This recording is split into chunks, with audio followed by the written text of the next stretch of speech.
military member coming up. Surprises his family with a reunion. Didn't know he was coming. That's awesome. We love it.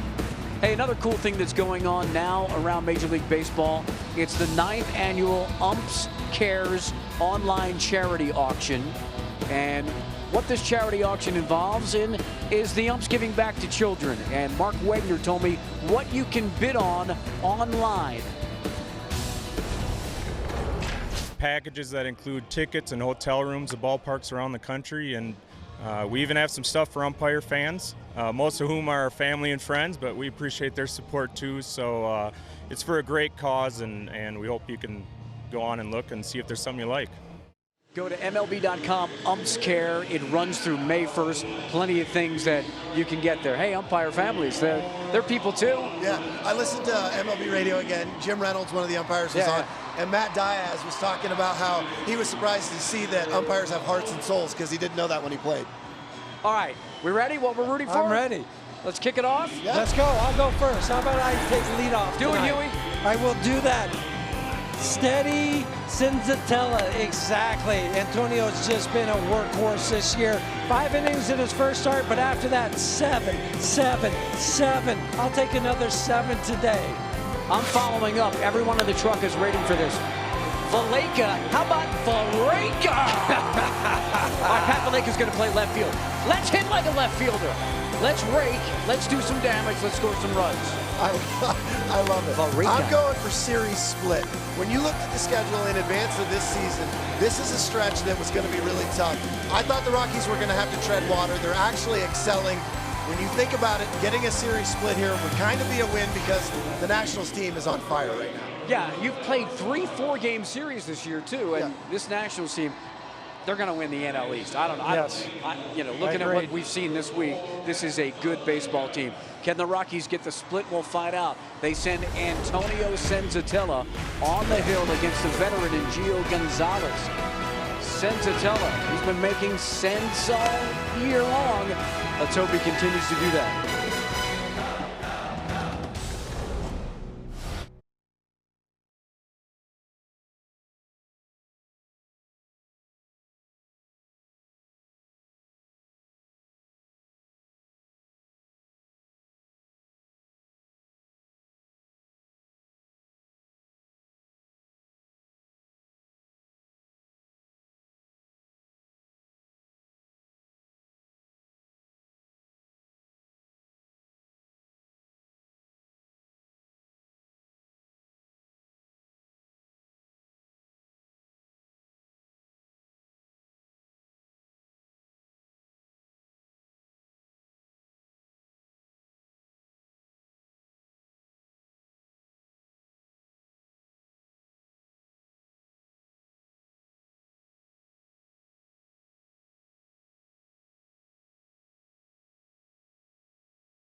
this homestand so far started out really well against the San Francisco Giants. The offense came alive, and the Rockies swept San Francisco over the weekend.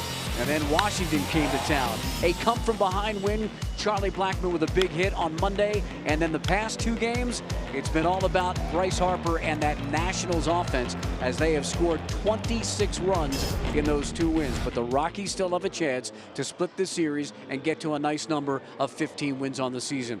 With that, we go up to the booth, and we bring in Drew Goodman and Ryan Spilborghs. Guys? Mark, thank you very much. Going to be another chilly one today. And the Rockies, as Mark was setting us up, in desperate need of, I don't know, desperate, that's too wrong term, but they're in need of a victory. They get a victory, you can wipe out the last couple of nights, and I think they have the right guy on the hill for it. Yeah, they really do. When you look at these 2 squads, I mean, 26 runs in the last 2 games, 30 runs in the 3-game series so far. When you're looking at Game 4, you need Antonio Senzatella to step up, and that, luckily, he has been a guy. 3 out of 4 of his first starts in the major leagues, all quality. Yeah, he's been terrific. He's been undaunted by the third deck. We always mention that when the guy comes up from the minor leagues. He's 22. He's going to pound the zone with his fastball. And as we know, and you were just alluding to, he's going to face a really good lineup. He's going to face a fantastic lineup. And in the amount of innings that he's pitched, I love the fact that it's not a lot of walks. Only 1 walk. He is going to have to challenge this Nationals team.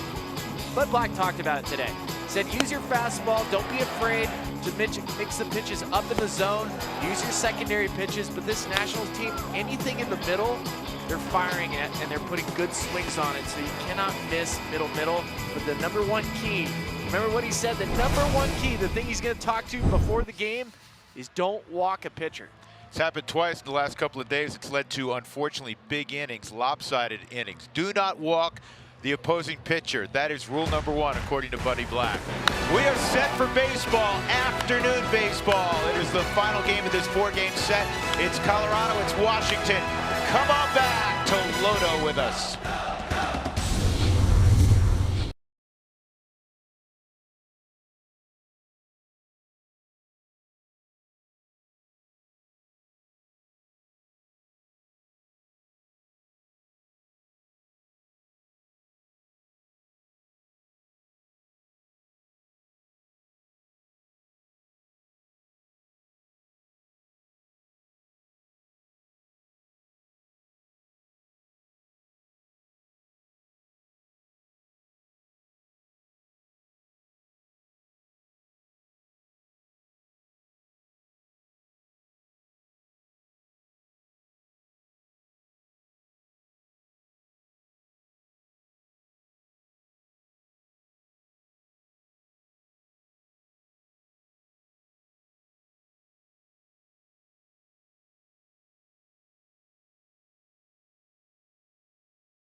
Two first-place teams at Coors Field on Getaway Day. Thursday afternoon affair. The Rockies lead the National League West by a half game over Arizona.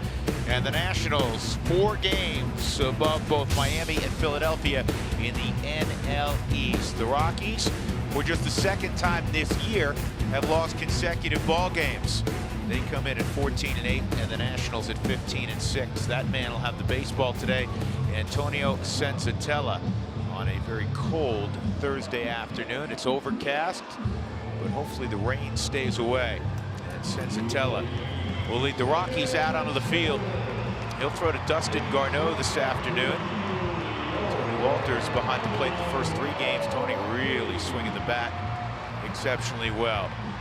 Here's some more on Antonio Senzatella. He's 3-0. He's got a minuscule ERA of 2.08 and 17-4 strikeout to walk ratio, and the whip is under 1. You kidding me?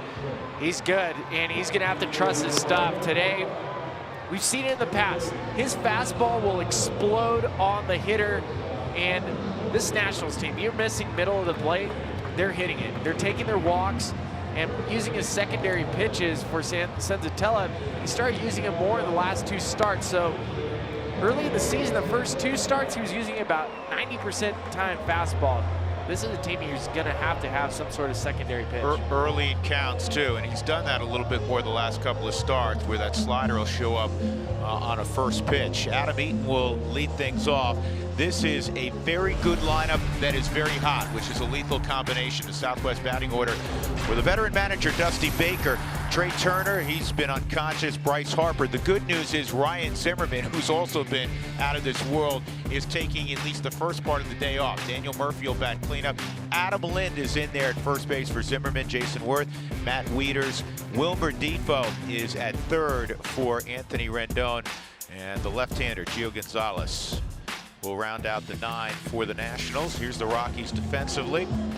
They've hit a little bit of a sour note the last couple days. They have not fielded well, but by and large, this is going to be a great defensive team. Pat Valaika, first career start in left field, second appearance there, and he started taking fly balls 3 days ago in left field, the first time ever. He's always played on the dirt, but he's a tremendous athlete. He's joined by Blackman and Parra. Cargo's getting the afternoon off. Arenado, Story, LeMahieu, Reynolds in the infield, and the aforementioned Dustin Garneau with the gear on. So we're set for baseball. I hope you are toasty warm, wherever you are, whether it's home or maybe sneaking a peek at your office. So Eaton at 280, over from the White Sox. Originally came up with Arizona. That's where the Rockies are headed next.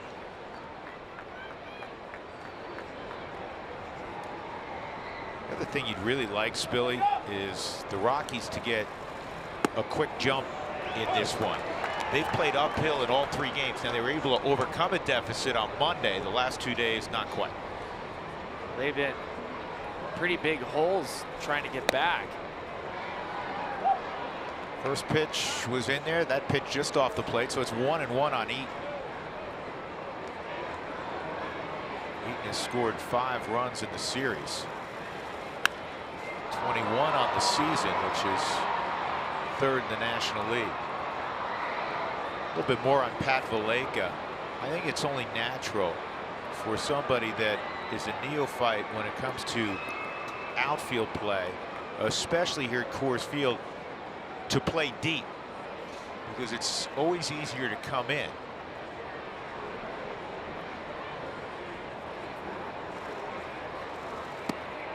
That just missed. Do you remember when Alfonso Soriano, kicking and screaming, was moved to the outfield with the Cubs, and he played with his back against the ivy? 2-2, and Eaton fouls this one off. I'm actually opposed to having outfielders playing too deep at Coors Field. Majority of hits that are catchable are in front of the outfielders, not over their shoulders.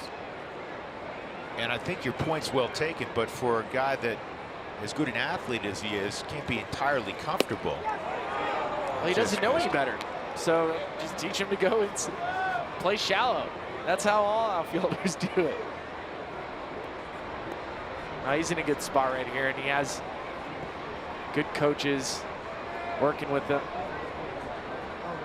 Here's the 3-2, and this is hit to shallow center. Charlie will get there. Kick off the bat. He thought it was hit a little bit better. You pointed out something that's so wise for an outfielder, and that is, you could tell by the sound off the bat. But when the crowd is loud, I imagine you can't hear it because you're 350 feet away. You can still hear the sound if it's broken, a broken bat. You can hear the crack. You can hear the loud pop if they get it. But there's times, you're right, Drew, when the crowd is really into it, it's very difficult to hear. Here's Trey Turner. He's been a monster in this series, especially the last 2 days. The cycle on Tuesday, the near cycle last night, he was a triple short of another cycle. This is on the ground, and that is foul.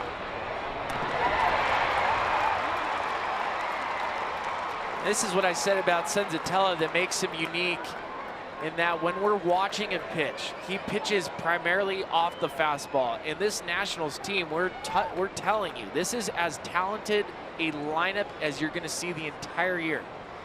And what makes that fastball unique is these guys know the fastball's coming and it's still on you.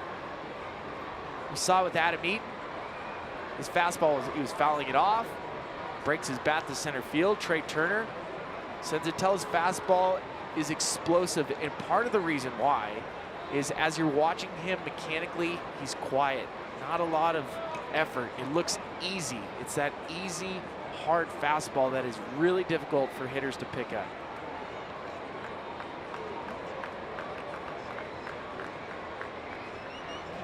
One and one on Turner.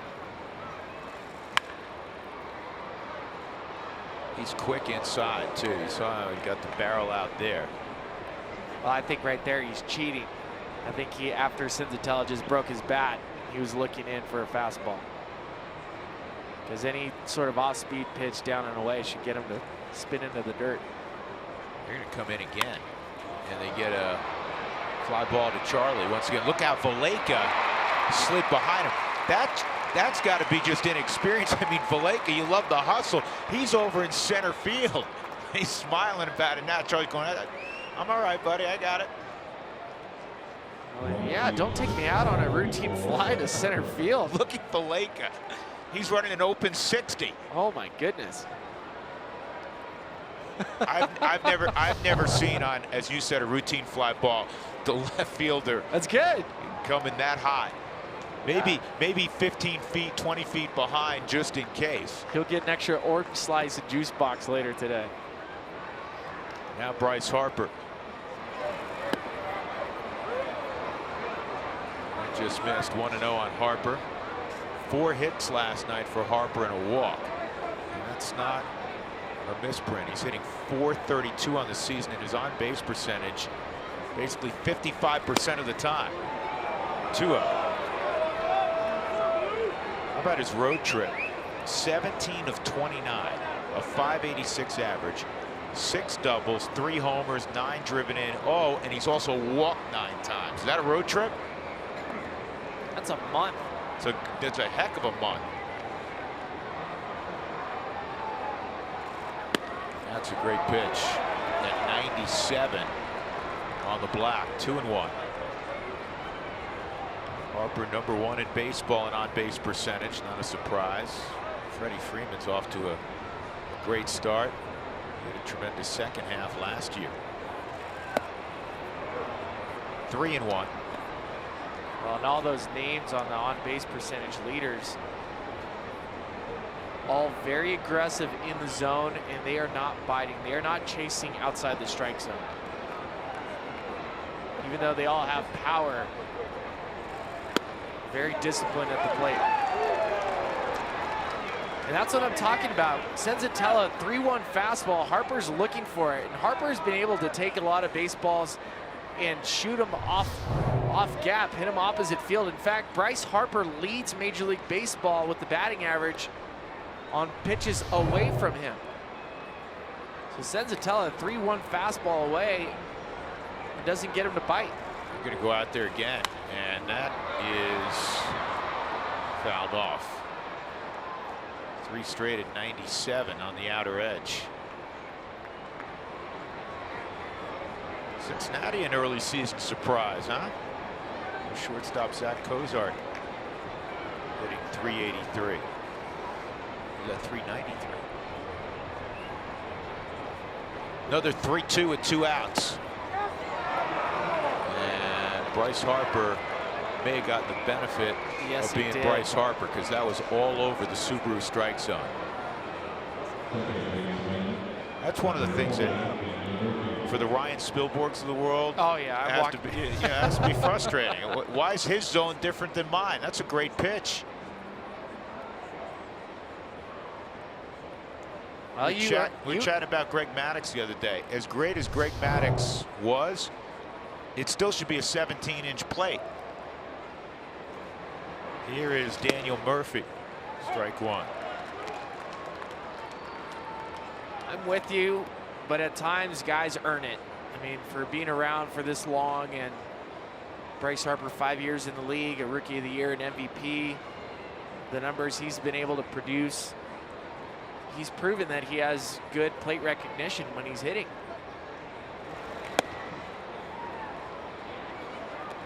1-1. Nationals are 15-6. That's their best start through 21 games since moving from Montreal, and it ties the franchise best mark ever. 79 and 84, the Expos began 15-6.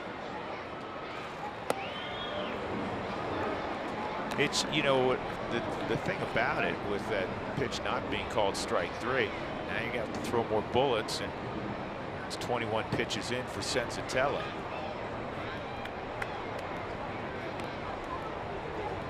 I think the Mets regret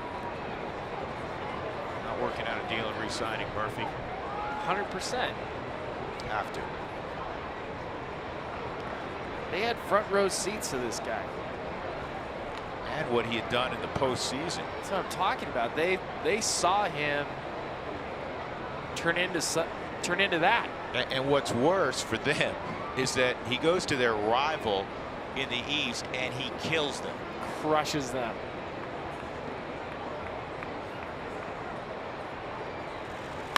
Ground ball on 2 hops to DJ. And a good start for Antonio Senzatella. See if the Rockies can get after Gio Gonzalez when we return.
Blackman's up top. There's the left-hander in Gio Gonzalez, chucking 287, 7 home runs, team leading 21 driven in. Here's the Southwest batting order this afternoon for Buddy Black. DJ in his customary 2 spot. Nolan will bat 3rd. Mark Reynolds slides up as Cargo is taking a break today. This has been a planned day off for Cargo for a while. Story moves up to 5. Gerardo Parra, Pat Valaika, Garneau and Senzatella against the unbeaten Gio Gonzalez, 2-0 with a 1.35 ERA. And he kind of falls in the same classification for me as Tanner Roark, who we saw last night. Doesn't get all the headlines in a rotation that has Scherzer and Strasburg. But this is a former 20-game winner. Yeah, career 104 wins. That's 7th most among active left-handers. What'll be interesting, it's just the 3rd time he's ever appeared at Coors Field. He has 9 innings of work here, a 6 ERA. What'll be interesting is how his curveball plays today, because that's his biggest off-speed pitch. I'm glad you mentioned that. Fastball, curveball, changeup, and if the Rockies can eliminate the curveball, that now forces Gio to be a 2-pitch pitcher. And even though the fastball, it says 90 miles an hour, hitters are hitting 153 against it this year. And there's the curveball, and Charlie thought it was inside. Mike Winters rang him up.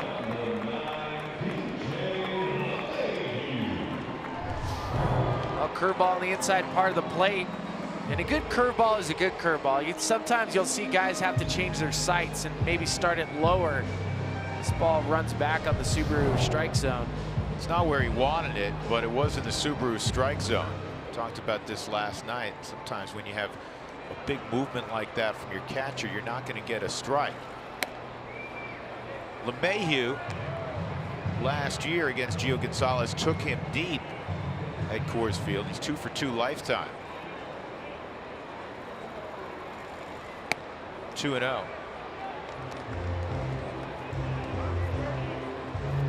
Well, this year, DJ's been hitting lefties very well. 367, 11 for 30, including a home run.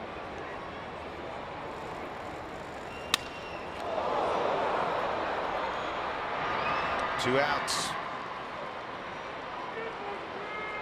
Third baseman, number 28, Nolan Arenado. Here's how Washington's a line defensively. Worth Eaton and Harper in the outfield. Defoe at 3rd. Turner at 2nd. Turner at short. Murphy at 2nd. Adam Lind is at first base. And second start behind the plate for Matt Wieters. He didn't start on Monday. And he didn't start last night. It's Jose Lobaton was behind the dish. Outside on Arenado. He's 0 for 5 lifetime against Gonzalez.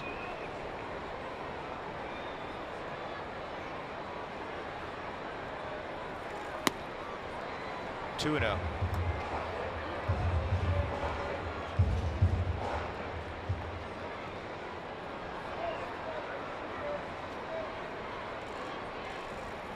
This ball hammered to deep left. Take a good look. You won't see it for long. And the Rockies break on top. Number 7 for Arenado. No doubter off the bat. As soon as Gio threw that pitch, he walked straight to home plate and asked Mike Winters for a new baseball.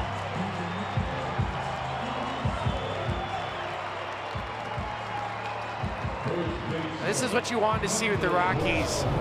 Trying to earn the split against this team is jump ahead of him on the Subaru Supermo. You see nobody's faster inside than Nolan. And Dustin Baker mentioned this yesterday. Said, I wish more guys would do what Nolan does. Notice his head placement. He watches the ball off the barrel.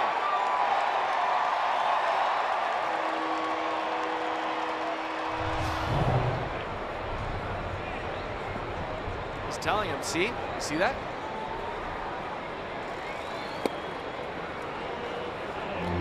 One ball, one strike on Reynolds, who also has 7 home runs here in the month of April.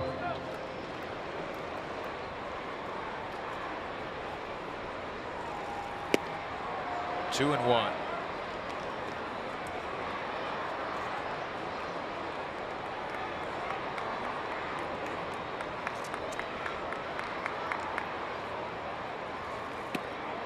That is exactly what the Rockies needed. Get a quick jump.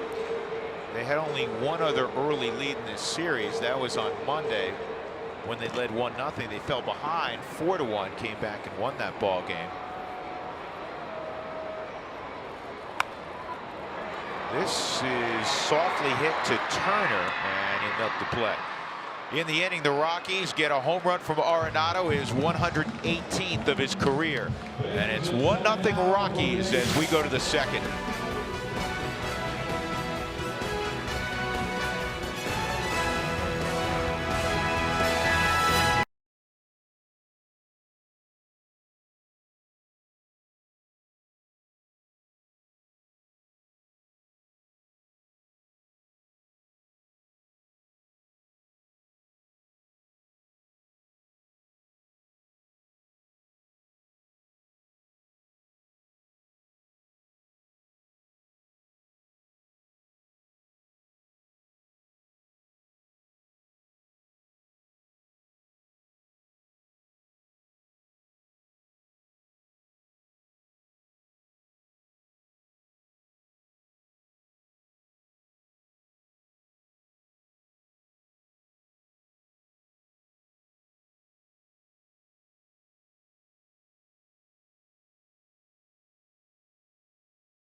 Renato, time to check in field level with Ashley Bahavitz. Ashley, how you doing?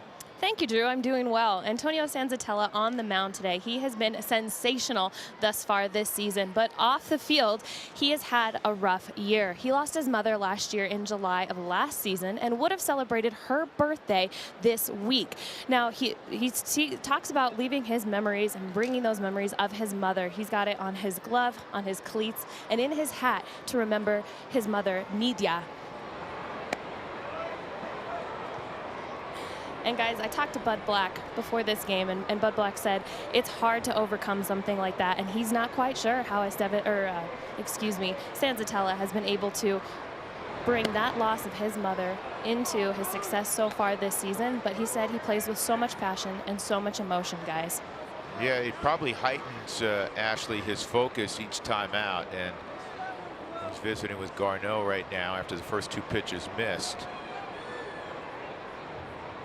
Just 22 years of age, and these guys are playing at the highest level there is on the planet, but you forget they're kids, man, and that's such a difficult thing to go through.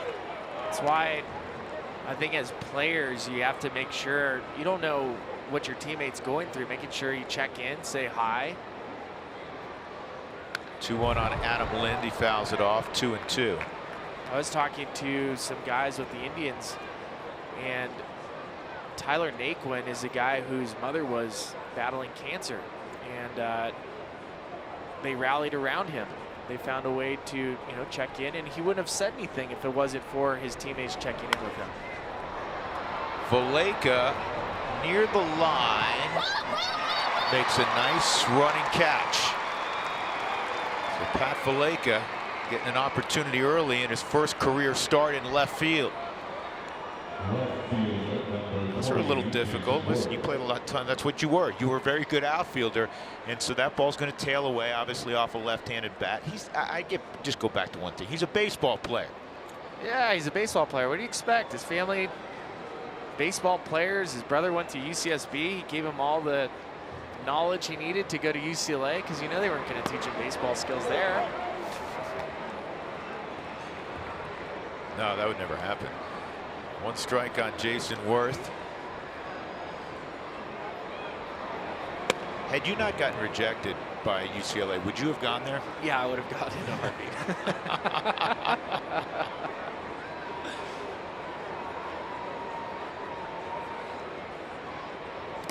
2-1. Is it true that they sent your transcript back to you ripped up in an envelope? No. They just put the red stamp that said rejected without even opening it. No, thank you. Yeah, without even opening it.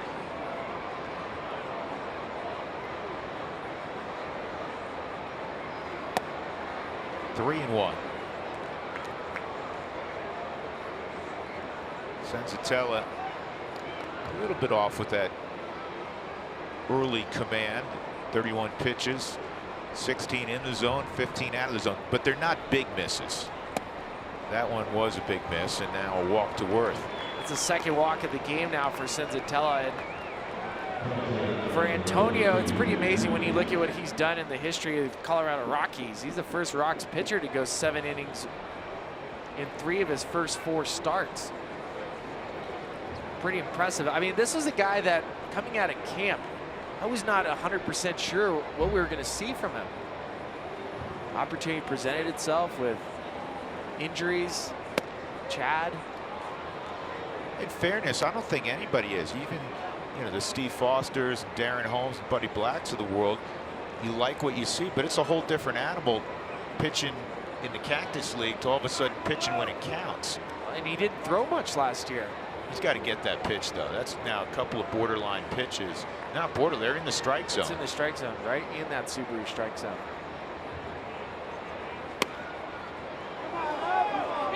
You know what? Some fans starting to get on him. But your Buddy Black's chewing on him. Should be 0-2. Those are there. What do you want to do? Put it on a tee and let him swat away. Those are pitchers' pitches.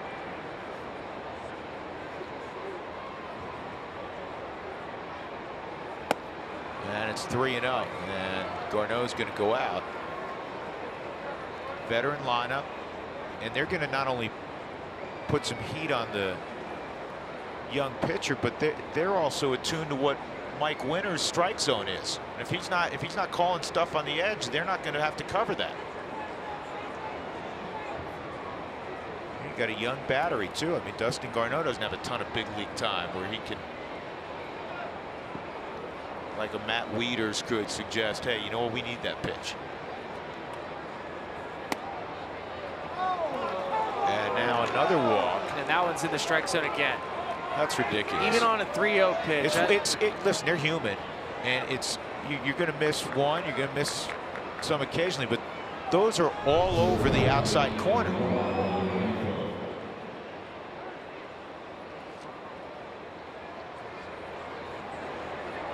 And again, but you know, as much as Buddy would probably like to take a walk out there, you can't right now, because if you argue balls and strikes, you're gone.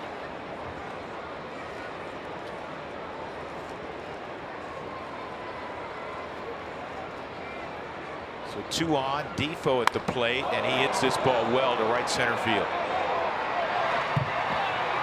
That is going to score the tying run. Stopping at third is Matt Wieters. A double by Defoe. It's 1-1, and this is, you know, somewhat self-induced damage. And whether the pitches were called strikes or not, they ultimately became walks. And that's what the Nationals team is doing. They are working walks. Defoe, first pitch swinging, knows he's probably going to get a pitch he can handle, given the fact that he just walked the first 2 batters. The Nationals just continue to pound the Rockies. This time it's a guy off the bench. And Defoe, Gio Gonzalez. Field comes in halfway.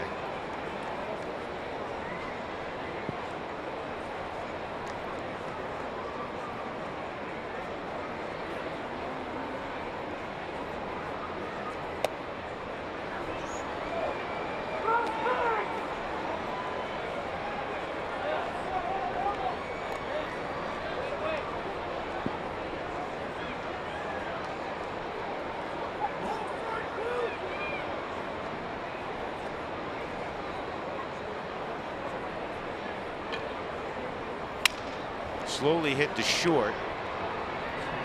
And that's the second out as Story made sure that Wieters stayed put. Center fielder number 2, Adam Eaton.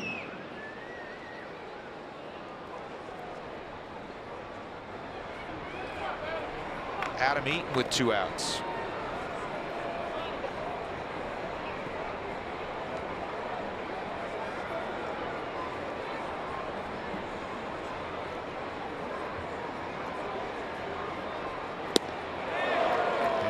What we were talking about earlier, where especially second time through, you just can't, even though he throws his fastball 74% of the time, you can't just throw heaters on first pitches and expect that you're going to walk through this Washington lineup.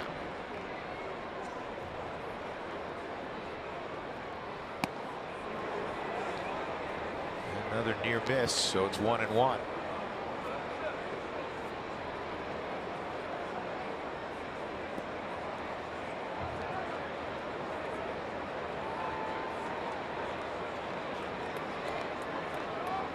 Limit damage. Got to get Eaton here. And he will. Good job by Senzatella. Bouncing back. In the inning, the equalizer comes on a double by Wilmer Defoe. It's 1-1, middle of 2.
Sports is brought to you by the 2017 Toyota Tundra and your hometown Toyota stores.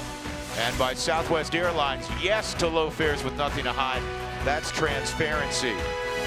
You know, it was weather and science day today, can't you tell? And the DeLorean got blown up around second base, and the kids just loved it. You know, Vinny was part of science Did he hit day. a homer? He hit a couple of homers. He did. And they were tracking exit velocity and launch angle and all those sorts of things. Vinny also said the ball wasn't traveling, guys. It wasn't traveling like it normally did.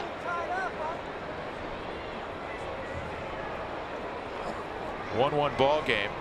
Trevor Story takes high 1-1. Trevor Story today is my key hitter for the Rockies, moving up to the 5-hole spot.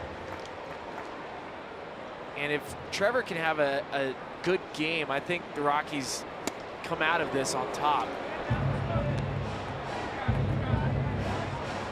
Well, he had been dropped to 7th in the lineup and making strides down there. His contact rate has gone up. He's using the whole field. And that's called strike 3. And that's in that same location on the inner half, if you will, on a righty. That is called the strike right there. It was at the top of the zone. In between innings, Buddy Black getting with Tony Diaz and Antonio Senzatella. Antonio speaks English, understands English. Tony there just in case. So there's no gray area. Steve Foster obviously also involved. One out, and here's Gerardo Parra, also a native of Venezuela. Gets a big curveball for ball 1. I mean, we know what Buddy's saying right there. He said, trust your stuff. Look, don't nibble on the edges. I know you have to pitch to the corners, but you don't have to nibble. Your stuff is good. You can challenge him. This is in the air to left, and Worth has it. 2 outs. A lot of upside down counts for Senzatella, and that's part of the reason why Buddy's telling him, trust your stuff, go after him. When the Rockies score 7 runs or more, you understand the drill. Go to participating Colorado Taco Bell locations the next day between 4 and 6. Get your Rockies taco special at Moss and Taco Bell. Rockies so far 4-2 on this homestand.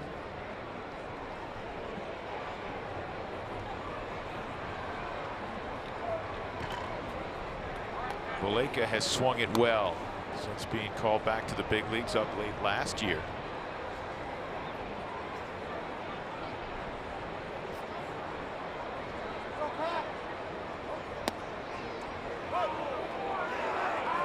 One and one.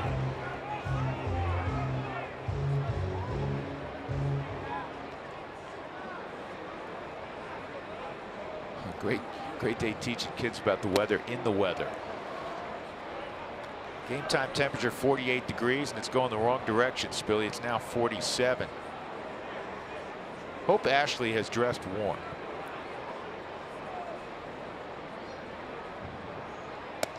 Just one time, I want to see one of our sideline reporters, myself included, go with the Scully, the full face. Hopefully the weather doesn't stay this cold. There are people, whether it's warm or cold out, that would prefer that you wear that Scully. Yeah.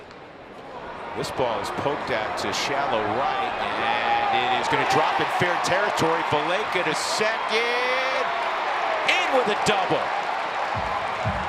He was running hard the whole way. He knew that could be a problem. It's a pop double down the right field line for Valleca.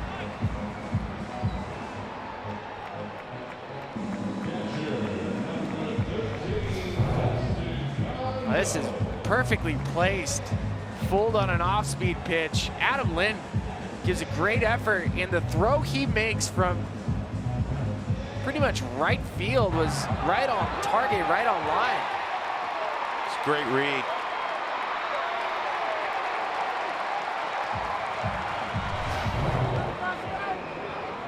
Let's see how aggressive Gonzalez is, the native Floridian, against Garneau with the base open. Well, he came right after him.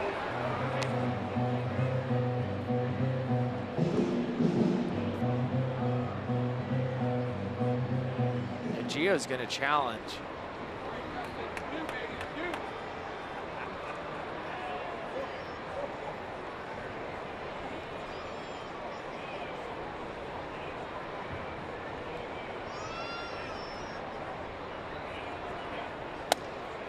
Tommy Murphy today in the clubhouse did not have that big contraption on. That was good to see. He's going to have it looked at over the weekend. Some more pictures taken to see how that bone is healed up. I think if Gio looks on deck and sees Senzatella with the batting glove on his right hand, not on his left hand, he might avoid pitching to Garneau. You ever seen that before? No, it's usually the bottom hand if you're going to go with just onesies. He's protecting his pitching hand. He's keeping him warm. Yeah.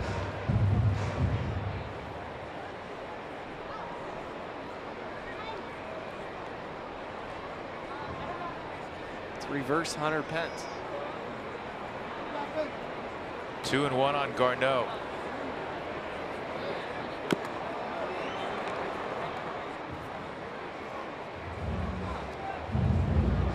It's surprising when you look at what the Rockies have done in this homestand with runners in scoring position. 24 out of 56. It's a .429 batting average.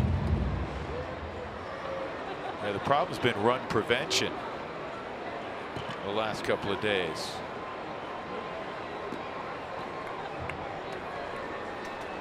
Two and two on Dustin Garneau. Guessing fastball in.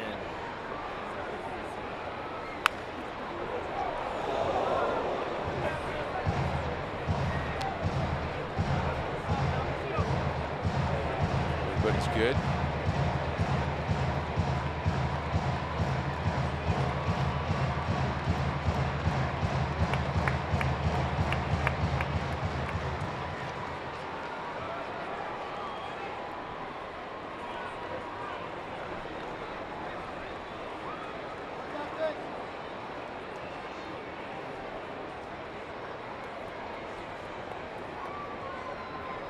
Here's another 2-2, and it's on the ground to short. Rockies leave Valleca at second. We're tied at 1 as we move to inning number 3 at Coors Field on Getaway Day.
Brought to you by Clean, Crisp, Coors Light. Check this out. 3-0 record, sub 2.25 ERA, first 4 big league games. Antonio Senzatella, this is all since 1980, by the way. Masahiro Tanaka with the Yankees. James Paxton, who is off to a really good start with Seattle this year. Weaver, Wakefield.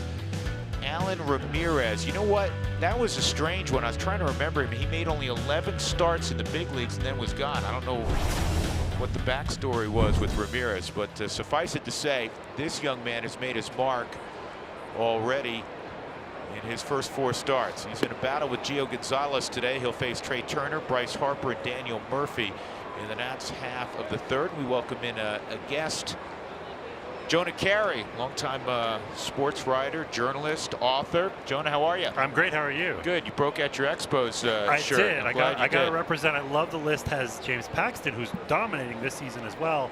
And apparently his new nickname is Big Maple because he's a fellow Canadian. I love that. Big Maple's fun. I like that. That's a great nickname. Hopefully Larry Walker's looking in West Palm right now, and he's grinning ear to ear. This ball's launched to left field and deep, and it is going to take one hop off the wall, and Trey Turner's up to his old tricks again. A leadoff double for Turner, who has 37 extra base hits in this series, which has to be a record. Is that all it is? I thought it was more. Check with Elias on that one. I don't know. So I reached out to Jonah because the Washington Nationals previously were the Montreal Expos, and Jonah grew up in Montreal, and I figured it was a great time for a history lesson on a former franchise. And so the floor is yours, my friend. So I wrote a book on the Expos called Up, Up, and Away, and it talks all about the entire history from 1969 through 2004 and the characters of that franchise. You think about in the early days, first of all, Rusty Staub, Le Grand Orange, very beloved over there. Inside on Harper. And it goes on, and then you get to the 70s, you get Gary Carter coming up and Andre Dawson coming up. And my guy was Tim Raines, my favorite player of all time, who just got elected to the Hall of Fame. And I may have blackmailed some sports writers into voting for him, possibly. So there was a little bit of that as well. It's been great throughout the years. There was an embarrassment of riches. We mentioned Larry Walker, but that 94 team that didn't get to fulfill maybe its destiny, because they were the best team in baseball when the strike happened and ended ultimately the 1994 campaign. But that was an embarrassment of riches, that Montreal team in 94. I have to tell you that here's the 2-0. Fortunately, he got that one past him, 2-1. I miss going to Montreal. Love Montreal. And Montreal now, with the exhibition games that are played there prior to the start, has drawn thousands and thousands of folks. And if baseball were to expand again, or if a city perhaps were to lose its franchise, Montreal has to be right at the top of the list, I would think, again, Jonah. This is on the ground to second, so he did his job. Harper moved along Trey Turner to third with one out. Although any Harper ball that doesn't go into the bleachers, maybe that's a win. Yeah. You know, you're absolutely, first of all, the 94 team, they were incredible, but they were also really young. You think about the Braves and the Yankees ultimately kind of dominated that decade. There's an alternate universe in which that team, with Grissom and Alou and Pedro and Walker may not have ever been a Rocky, really. All they had to do after the strike happened was just keep the guys that they had, and they all were scattered to the ashes. But to your point about, there we go. Larry is watching because he just texted us Big Moosehead. I'll tell a Larry Walker story after this pitch. There's a Larry Walker story that one can tell on a family network. It's completely a family network, absolutely. So my friends and I used to go to games when we were in high school, and we would sit in the right field bleachers. It was cheap, it was fine. And we would kind of goof around in art class. So we would make signs. So when Delino DeShields was a rookie, we'd make a sign that said, Delino DeShields, the Rookie of the Year. Very, very clever. So we did one for Larry Walker as well, which we'll get to after this pitch. Murphy fists one to third. Nolan thought about coming home, but Turner is among the 3 or 4 fastest players in baseball. Anybody else, Nolan's coming hot to the plate. And you could see it when Nolan was looking at potentially throwing the ball home to Garneau. The angle was taken away by Trey Turner. Watch this, Trey Turner's running down the line, and he starts to go into fair territory. That takes away that angle.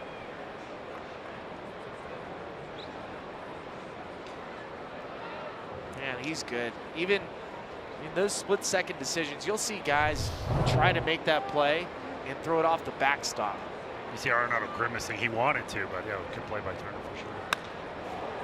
This ball to deep left, but playable for Valleca. And Adam Lind is the final out of the third inning. We'll come back more with Jonah Carey in a moment as we reflect on a bygone era of baseball in Montreal. Washington takes a 2-1 lead.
and most of you comply. Send us your thoughts, comments, pictures if you like. You got any dirt on Spilly, pass that along as well. Use the phrase Toyota Talk, and you have to include that, otherwise Unless you you're don't just get to talking visit. trash. Yeah, otherwise you're talking to air. Senzatella, and then the top of the order against Gio Gonzalez, 2-1 Washington. Trey Turner with his 8th run scored of this series. Senzatella looking for his first big league knock. And Bryce Harper takes a strange route, but he makes the catch.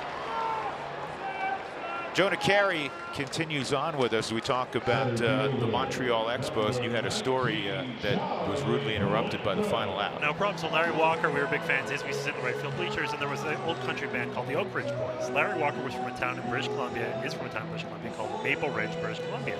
So we made a huge sign. There were 7 of us. We hold it up, and we called ourselves the Maple Ridge Boys. And it was very informal in those days in Olympic Stadium in the 90s.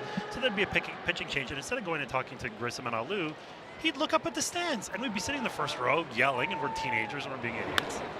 Line to center field, base hit. That's a 12-game hitting streak for Charlie Blackmon.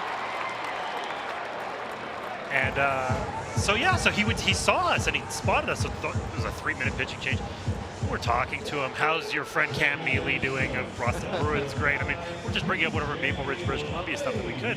And my guy, when I was a little guy, was Raines, but when I kind of came of age, Walker was, I'm not just saying that because I'm on a Rockies broadcast, he was absolutely my guy. And when he left via free agency, they didn't even offer him arbitration to collect a draft pick in return, because if they just offer him that, he might have accepted and stayed on a 1-year deal, even though obviously the Rockies paid him very handsomely because he loved playing there. It was just an issue of finances. That team was toast and ultimately lasted another decade, but the finances were never good from that point on. Is that why they took apart that team? I mean, yes. I've heard you talk about John Wetland and the trade to the New York Yankees about, like, that's one of the biggest fleecings of all time.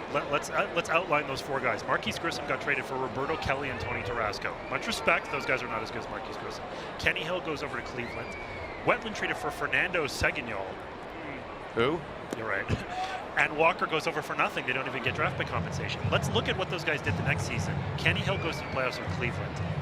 John Wetland goes to the playoffs with the Yankees. We know what happened to the Rockies. Larry Walker keys a phenomenal 95 team. And who caught the last out of the 1995 World Series? That would be our friend Marquise Grissom for the Atlanta Braves. Wow. That is a punch to the gut and a shot in the heart. There are still many people who are bitter. What are the prospects, though, to what we were chatting about a few minutes ago, Montreal actually getting a franchise again? I know I said it was 40,000+. You correct me, it's more than 50,000 each exhibition game they've played there the last couple of years in Stade Olympique. Yeah, no question. There's 100,000 odd for the 2 games. And the interesting thing is you talked about expansion and relocation. I'm a zealot, forget about me. Despite the fact that I'm an actual journalist and I write for CBS Sports and Sports Illustrated, I'm still biased. Commissioner Rob Manfred has said that if there is to be expansion relocation, Montreal would be the #1 target. He said it on many occasions, and I haven't been the one to ask him. It's been Tyler Kepner from the New York Times, people with no vested interest. He said, I've been impressed by the enthusiasm. It's the 15th largest metro market in North America. It's not maybe not as great a baseball city as Denver, but it is bigger geographically. It absolutely is in play. The fans didn't really fail the franchise. The problem is they never had proper owners. The Montforts are proper owners. They support the team. They spend money. After Charles Bronfman, the original owner of the Expos, left, they never had anybody. So that was the problem. 3-0 right now on DJ LeMahieu. So the Rockies hopefully putting together an opportunity to even this thing up or surpass where Washington is. I think it would be beautiful. I think every sport now, the major sports, look at themselves naturally as a global entity. Baseball clearly is. We had a young man from South Africa debut last night for Pittsburgh, and that's ball 4. And baseball has a grand history in Montreal. We were just a little more than a week ago celebrating the late great Jackie Robinson, all of his accomplishments, forget baseball, but in U.S. history. And he, of course, came from Montreal to Brooklyn when he broke the color barrier. So it needs to happen again, and hopefully it's not too far in the distance. The only statue in front of Olympic Stadium is not Dawson or Carter or Pedro or any of those guys. It's Jackie Robinson. There's a huge legacy there. And I'll tell another story. In '46, he played in called the Little World Series, which was a AAA championship, and he was absolutely dominant. Everybody absolutely loved the guy. Well, Gio Gonzalez right now is nibbling a little bit, and he's in the thick part of the Rockies order. Nolan hit one in the seats his first time up. That would work well right here. That would work fantastic for the Rockies, just jumping aboard this national team. Jonah, when you look at Ian Desmond, that was the last and former relic of Montreal Expos. Do you hold some sort of connection to Ian Desmond? So I have to say, I feel it resonates more if there's a guy who actually played for the team, and there's one guy left in Major League Baseball who's played for the Expos, and he's never going to retire. It's Bartolo Colon. Bartolo Colon was already a veteran. People don't realize you also played for the Brooklyn Dodgers, which is with the connection to I think you played for the Superbas. Yes. Sorry, Joan. I had to work that one out. No, please. I want to see what Nolan does. So anyway, so Bartolo, and he got traded in a blockbuster deal in 2002 when he was already very established for Grady Sizemore, Brandon Phillips, and Cliff Lee. Think about those three names, and everybody said, oh, it's the biggest fleecing of all time. Where are those dudes now? Bartolo's still pitching. Phillips is hanging on. The other two guys aren't playing. Bartolo's going to outlast everybody. That is not what you wanted to see.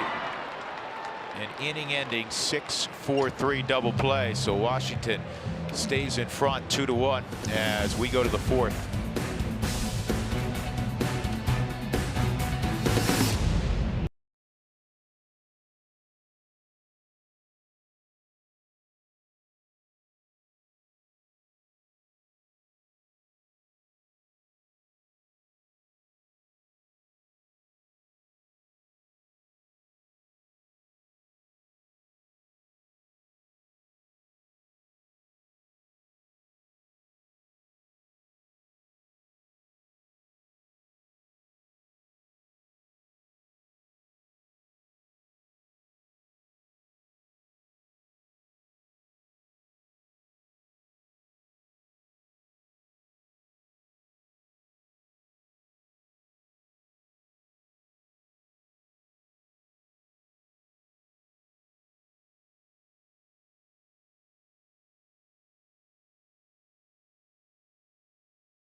Sports is brought to you by Subaru. Love, it's what makes a Subaru a Subaru. And by Wells Fargo. Wells Fargo customers get your 2-for-1 Rockies club level tickets by visiting wellsfargo.com/Rockies. And Oliver Perez and Dinger.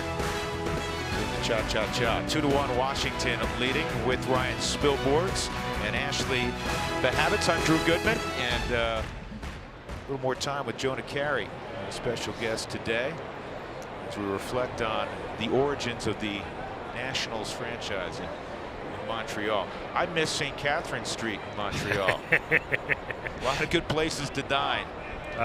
Whitey Herzog used to.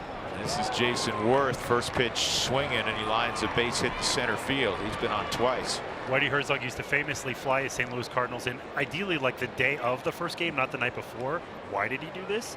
Because right next to the team hotel was a place called Chez Paré.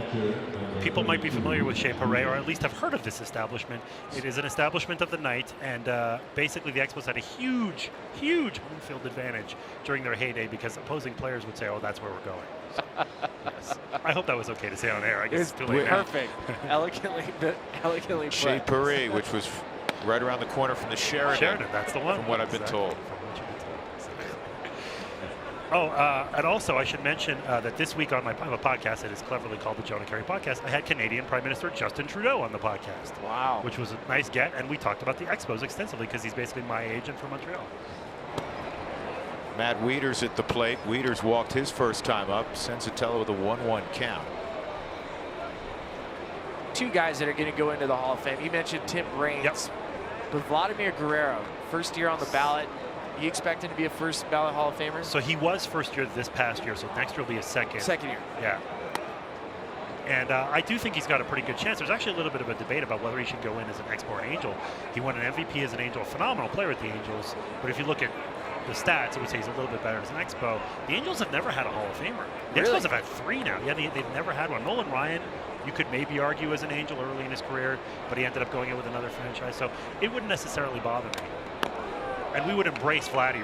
I went to Pedro's induction 2 years ago. We crashed his induction party. I did not go as a member of the media. We just showed up. We also smuggled the mayor of Montreal in, who was texting us to try to get in the party. That was great. The Red Sox officials looked at us like we were interlopers and so forth. It was very funny. But yeah, Vladdy was an absolute legend. I discussed it in the book, Up, Up, and Away, but other people would tell stories about him hitting balls off the center field wall, literally off a bounce. Pull to Reynolds, tag play at second, great throw. And that is a double play, 3-6. Boy, can Mark Reynolds play first base. Absolutely pick it. And notice how he's going to tag the base with his hand. And then I believe he's going to touch the base again with his glove. Notice his hand, touches it with the glove, make sure he gets the out. And then from his knees, snap throw.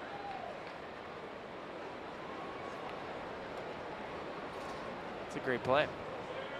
He in his mind, he's thinking, hey, is that an out? But is it any different than when you catch the ball with your glove and your foot's on the bag? The hand on the bag and the ball in glove still counts, right?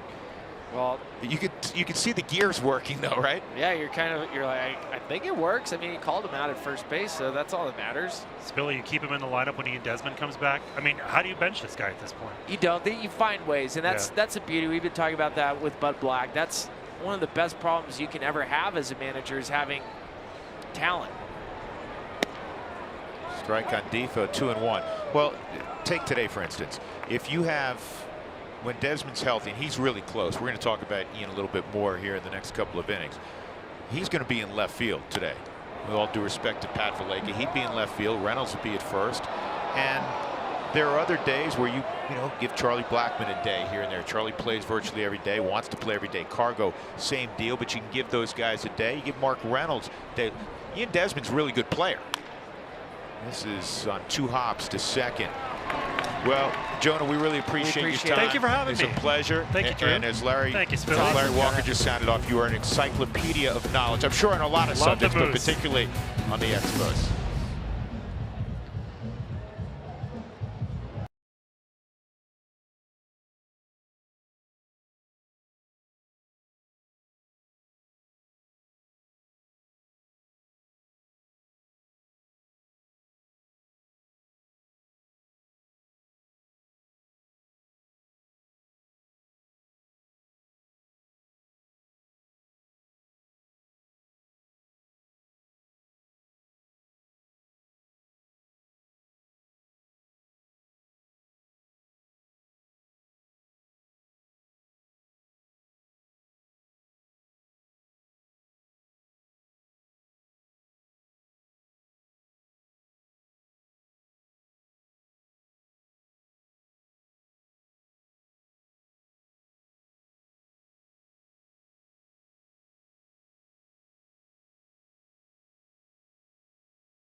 Inning. MLB TV Premium is back and better than ever. Watch every out-of-market regular season game live on over 400 supported devices. Visit MLB.tv for details.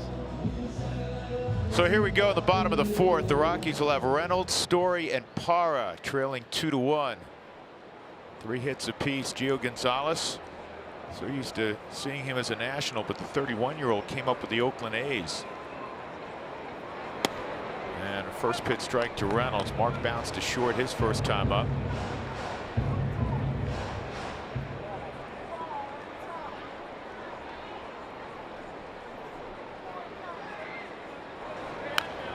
And that's bounced foul. Way back in a bygone era, not really, but Mark Reynolds and that man Ryan Zimmerman were the left side of the infield at the University of Virginia, and when they were together, they set at the time a school record with 44 wins. Reynolds goes down. They actually grew up in the same area. That hotbed for baseball, the Virginia Beach area. Michael Kadire, the Uptons came out there. David Wright is out of that same part of Virginia. Reynolds played short. Zimmerman played third. Zimmerman a year behind Reynolds at UVA. A couple years ago, UVA, or last year, UVA, no, 2 years ago, it was Coastal Carolina last year. UVA national champs 2 seasons ago. One out here, Story. He was caught looking his first time. Especially in college baseball, if you can have a great player like a Ryan Zimmerman and then add another one with Mark Reynolds, you can change your program, and they completely turn it around. And think about what they've done in the big leagues. Combined for 481 home runs, 1,584 ribbies. They've both been real good in this particular series as well. Both have hit a couple of home runs. 2-0 on Story. 3-0. I'm thinking about different players throughout college eras. Pete Incaviglia, all of a sudden everybody wants to go to Oklahoma State, or think of Oklahoma. Then I was thinking of Robin Ventura, another guy that made you want to go to Oklahoma State. And ball four was Cal State Fullerton, right? Exactly. And those type of players can turn your program around.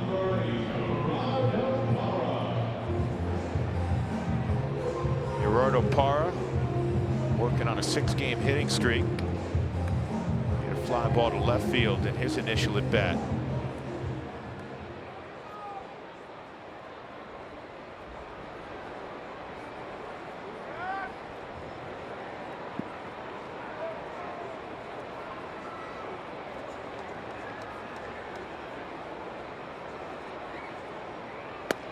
Inside. A lot of afternoon baseball today. One final already. Atlanta won at Citi Field 7-5 over the Mets. The Mets have now lost 6 straight. Matt Harvey moved up in the rotation to start today. Noah Syndergaard pushed back a little bit.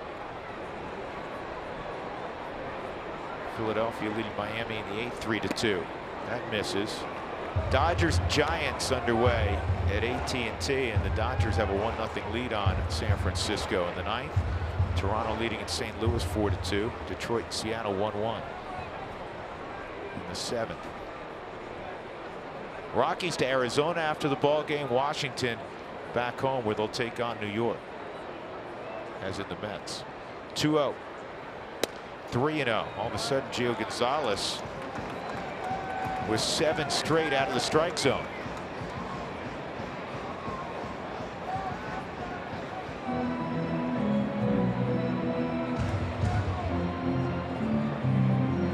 Last inning was how Gio Gonzalez has pitched this year. When he's had traffic, he's been outstanding.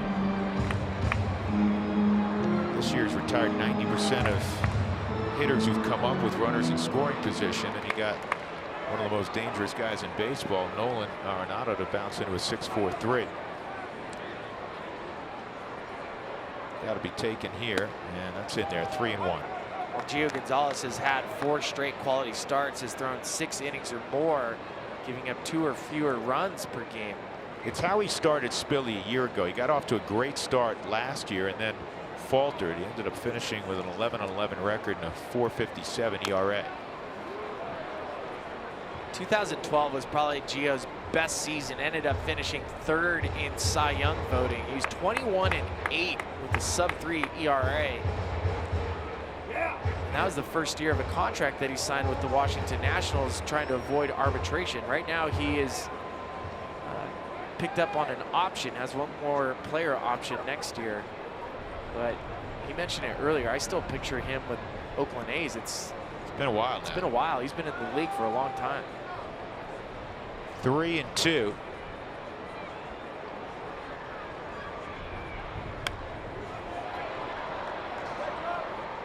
You were talking about Bryce Harper's swing in this series and the fact that he stays closed so long with that front shoulder. Parr is doing such a better job this year than last season. I just think it comes down to health. With Bryce Harper, I think it comes down to health. He's never disclosed it, but that's what I believe in. And same with Gerardo. Last year was more the legs. Harper was always told it was more upper body if there was anything. No swing. Ball 4. Another walk. And now the Rockies, same situation as last inning. Different part of the order, but they have 2 on and 1 out. And Pat Valaika approaching. Well, I've said this a million times. There's never a situation. Well, I love this part. Just throwing a hit out to the outfield right where nobody is.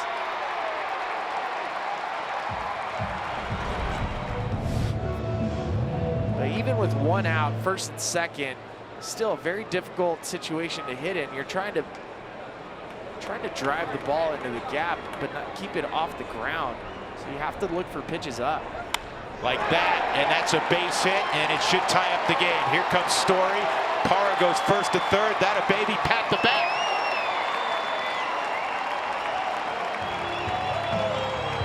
You know what Valaika is? We always say he's a baseball player, but he's a confident baseball player. He came up his second stint in the big leagues. He was tearing up the PCL, and he's like, I'm ready to go. I belong. It looks like a changeup away on the super mode. Yeah, he hits it off the end of the bat, but it works exactly how you want to because you keep your swing in line, you keep it through the zone. Parra goes first to third. And what I've noticed with Valaika, seen it as a pinch hitter, we've seen it in his starts. He's not afraid to swing early. If it's a strike, he swings. I got one for you right here because nobody would think it would happen. Would you squeeze here first pitch? Yeah, I like it.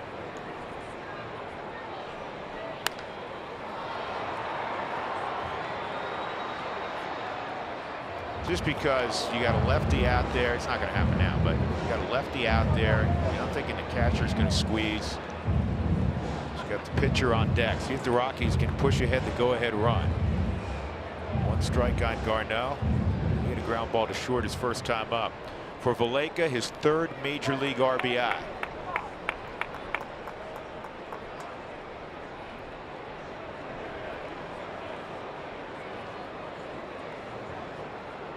There it is. It was a safety squeeze.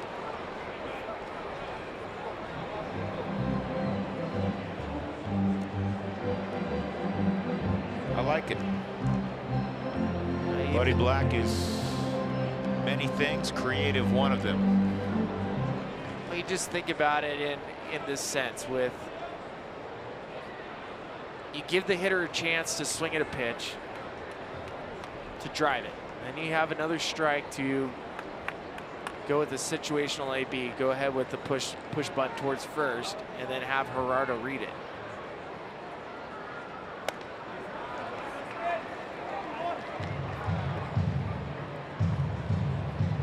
You're in battle mode if you're Garneau, hitting in that tricky 8th spot. Get it in play somehow, some way. Well, this is a curveball count for me, and if you're Valaika at first, you're anticipating a pitch in the dirt, and you're going to take a little bit of a risk and go.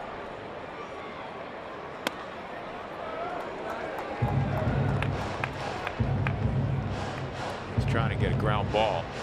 2 seamers down and in, 2-2.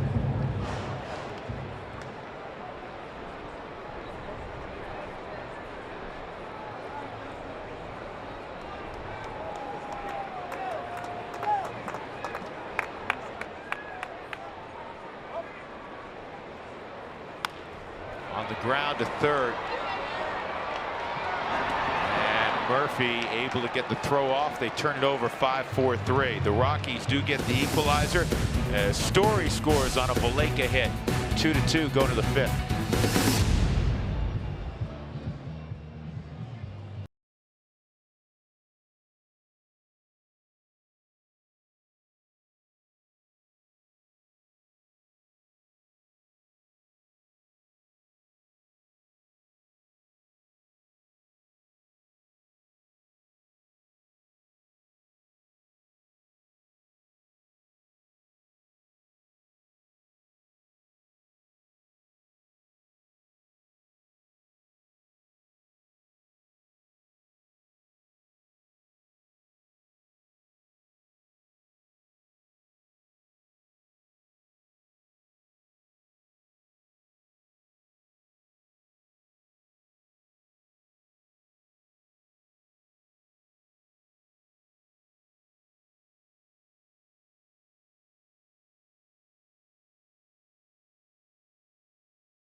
Well, Dante Bichette, we're highlighting him because congrats to Dante, former Blake Street Bomber, going into the Colorado Sports Hall of Fame this evening. Quite an honor. 316 average with the Rockies, over 200 home runs in a Rockies uniform, and 800 plus RBIs. Should have won an MVP as well. Here's our CenturyLink high-speed challenge for the day. Go to @RootSports_RM to cast your vote. We'll show you the results during the postgame show. The question, which of the following was your favorite Blake Street Bomber? Who was your favorite Blake Street Bomber, right? Bichette, Vinny, Big Cat, or Larry Walker? Or maybe E, all of the above, right? It's really hard to pick. It's like picking your favorite child. It's easy for me. I have a favorite. Just changes every day. There you go. Right answer. Gio Gonzalez leading it off 9-1 and 2 in the 5th inning.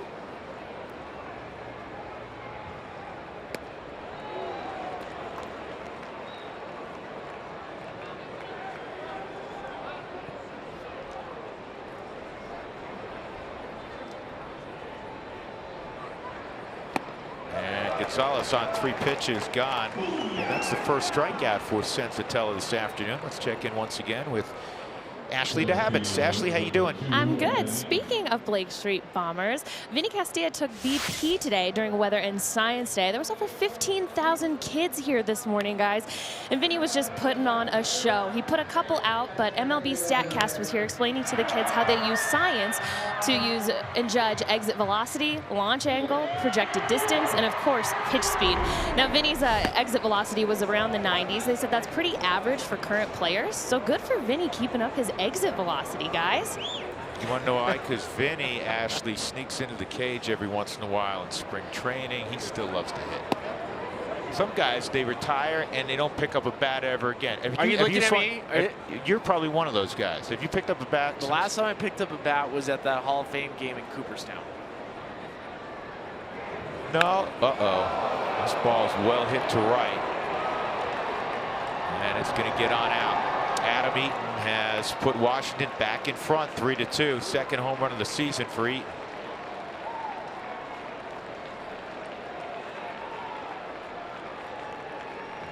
Well, Adam Eaton trimmed up his swing after the first 2 at-bats, beaten by fastballs. Limited his movement at the plate on the Subaru Supermo. You see ball spinning. May have been an off-speed pitch that he caught him out in front.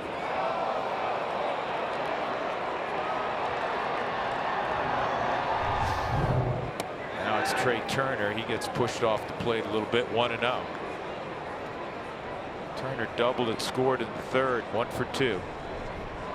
He scored 8 runs in this series.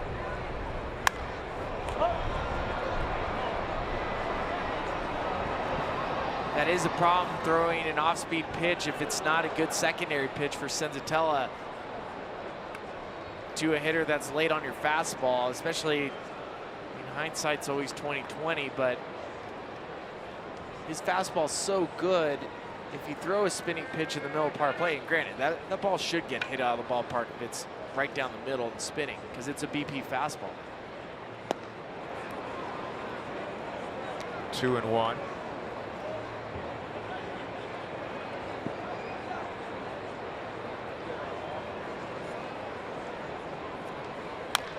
And this is topped over the mound. This is going to be tough. No play. He's too fast. Infield hit.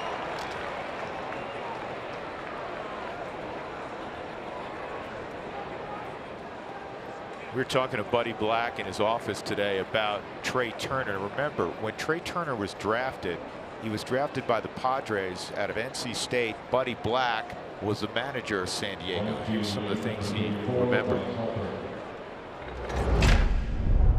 Getting to know him just as briefly as I did in spring of 15, you know, there's a great makeup there too, man. There's a fight in this guy. You know the players that people doubt when they're young because of certain things. I think he had that in him. He had that chip in him. So, good player, man. That was toward the end of his comments on Trey Turner. In the interest of time, we couldn't play everything that he said, but initially he said, wow, this guy, he says, like a lot of guys in baseball, he has a lot more pop than you would think looking at him. And the other thing about him is he finds the barrel frequently. Chatting with Ian Desmond, Nolan Arenado about him in the clubhouse today. He's an impressive player, and he can really go. That's why Senzatella's paying close attention. 1 ball, 1 strike. He's just 3 out of 3 this year. 33 bags last year, but keep in mind he's had a hamstring injury and was down for a little bit. Harper at the plate. A run in on Eaton's 2nd home run of the year. Well, in this series alone, Trey Turner's been on display. 10 for 18, which is a .555 batting average. He's scored 9 runs and has 9 RBIs in a 4-game series. And he's leaning like he's going to steal. The awkward thing for Trey Turner, when he was traded over from San Diego to Washington, Trey had to play in San Diego's farm system, knowing he was the player to be named later. Imagine knowing that your teammates that you're playing with, you're not even supposed to be on that team with them. You're on the Nationals. 2 balls and a strike on Harper.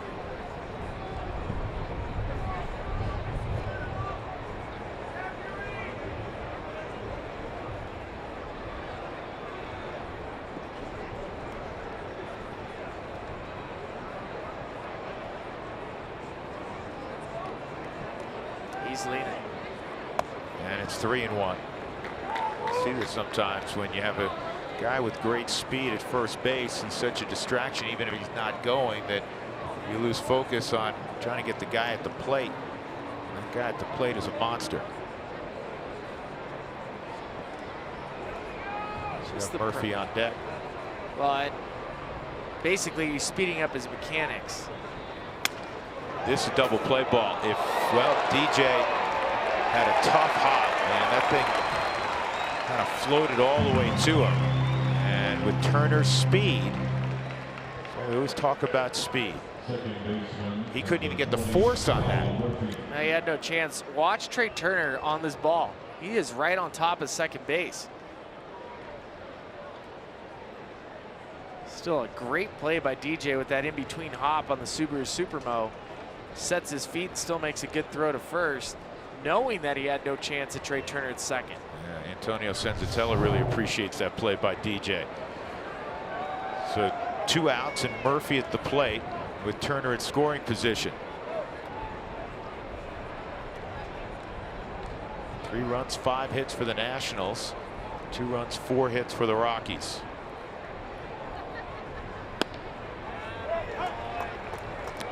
Murphy is 0 for 2. He's hit it on the ground twice. Did drive in a run with a ground ball to third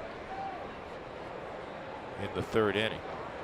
That's where Turner's speed played out again. He was the man who scored the run, and Nolan, I think against anybody else, would have come to the plate. He thought about it. He's like, too dicey. I don't know if I can get him. And he went and got the out at first.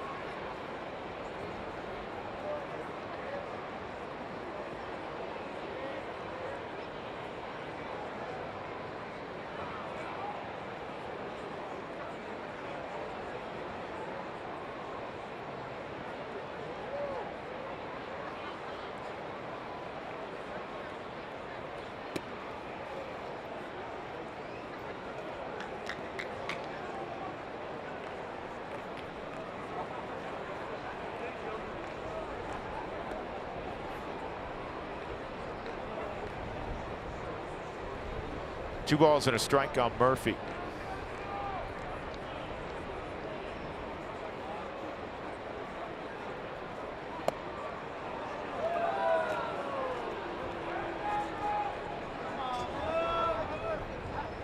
Murphy's probably asking home plate umpire Mike Winters how far off the plate that is. If that's close, is that a close pitch? Because in his mind, you're trying to gauge what the strike zone is. You know, it has been a little tight. It's been tight. I don't think Senzatella's gotten one close pitch today. 3-2.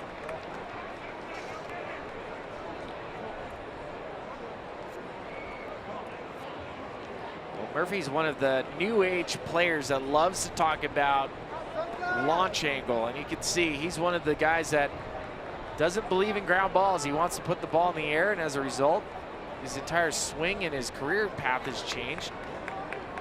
Leading the National League in RBIs. And he hits a 3-hopper to first. Good pitch by Senzatelli. Limits the damage. Turner left at second. Eaton hits a home run. And Washington's in front again, 3-2.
Beating the Rockies 3-2, and I've got a quick injury report for you. Now, David Dahl, he'll be traveling with the team. He'll be doing some workouts at Salt River Fields upcoming this weekend, as well as Ian Desmond. He told Bud Black he wants volume, ground balls, fly balls, taking at bats in extended spring training games at Salt River Fields Friday and Saturday. And you'll also see Tom Murphy. He's going to be seeing a hand specialist in Arizona to get a better definitive update on how his hand is healing, guys. Yeah, it's great news on Desmond. He's really close. We're going to see him activated. I would be shocked if it's not within the next week, and maybe you know, somewhere perhaps even on the road trip. That's a guess, but he's going to get a multitude of at-bats as Senzatella goes down, 1 out. Top of the order coming with Charlie Blackmon, but Ian can't wait to get going naturally, and the beautiful thing about doing it in spring training and extended spring, you can pick who pitches to him, number one, so you don't get the 18-year-old kid who's throwing 100 miles an hour, not sure where it's going. No, thank you. Number two, he gets to lead off. Spill, you probably were in that situation at some point in your career. You get to lead off every inning. There are no rules. There are no rules in extended spring training, but I never had the opportunity to go to Salt River Fields due to an injury midway through the season. Charlie, a base hit his last time up to extend his hitting streak to 12. Hitting. Well, there's a ball toward the gap, and it is going to get down and run to the warning track. Charlie's got a double. This is a guy a year ago who hit .331 left on left.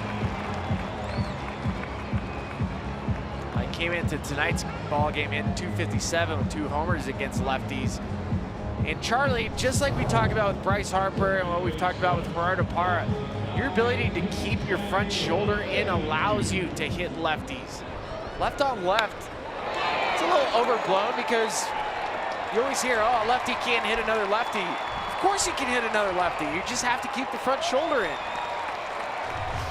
Charlie does a good job. Sometimes when guys are struggling, when they're flying open, big swing guys. You almost prefer it because it forces them to stay closed. This is on the ground, is short. And DJ's thrown out, 2 gone. Well, whenever I was struggling as a platoon guy coming in and facing lefties, I would ask for a start or at least some at-bats against a right-handed pitcher to give me an opportunity to keep my front shoulder in. Nolan a home run in the first, and then with runners at first and second in the third, he grounded into a 6-4-3. Tying run at second.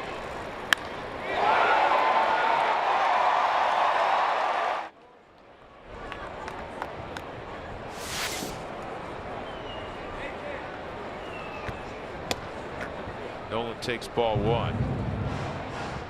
That home run for Nolan was his 90th since the start of 2015. The only guy in baseball who's hit more. Seattle's Nelson Cruz.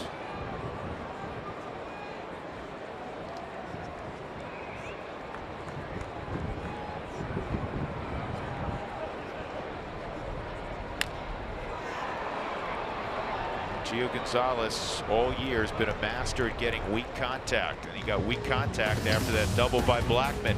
It remains 3-2 Nationals.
Set. The Rockies have lost 2 of the first 3. Like to get even today. Find the latest Albuquerque Isotopes jerseys, t-shirts, novelties, and much more at abqisotopes.com. Albuquerque Isotopes, the proud AAA affiliate of the Colorado Rockies. With Ryan Spilbords and Ashley the Habits, I'm Drew Goodman. In the 6th inning, it'll be Adam Lind to lead things off for Washington. This will probably be Senzatella's final inning of work. He's at 81 pitches, or 83 pitches, I should say. Lind has twice hit the ball to Pat Valleca in left field. Worth and Wieters after that. Any shift is on in the infield. And it's now a full shift because Story is on the right side of second base. If he wasn't, you'd call it a shade. Rockies not shifting as much this year as the last couple of seasons. I think when you have the athletes that you have in the infield with the Rockies, you kind of just have to let them play, right? I know the numbers suggest where guys hit the baseball. I've seen it. I believe in it. I mean, I totally understand why organizations shift, but you also have to allow players to play their natural spot. Kind of tomahawk toward left. It's going to go foul. I mean, my only knock on team shifting is that you're taking part of what makes a player unique, their ability to shift on their own. Reading swings, reading what the pitcher has on that day. Because everything for the players is in real time. All the shifting metrics is stuff that's already happened. This ball's hammered to right field and deep, and what a catch! Gerardo Parra lobbing Adam Lind, who's just staring him down. And Parra is apparently okay. I thought there's no way that all I'm hoping for is it's a double, because there's no way it's going to be caught. Parra, who owns a Gold Glove in the past, made a Gold Glove play here. Well, first step, he turns the wrong way, and he had to snap his head back to readjust. And on the super mode, making this catch came at a cost. You see him jam his arm into the wall. Not a good play, a great play. And Worth gets plunked. Not on purpose.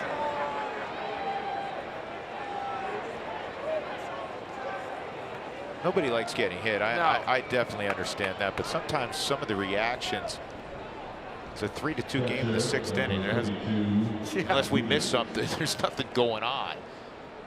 No, there's nothing going on. And again, Jason's defense, it just may be a reaction. Boy, that hurt. And that's not fun. And Reynolds is cracking up at first base. Jason's one of the, if you get a chance, an opportunity to meet Jason Worth, one of the truly funny guys in baseball.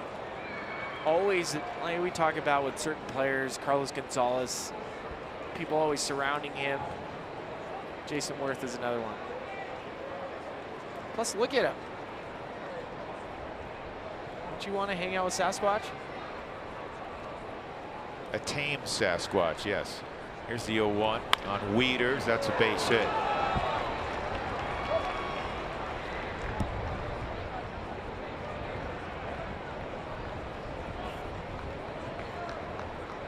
Two on, one out. Wilmer Defoe coming up.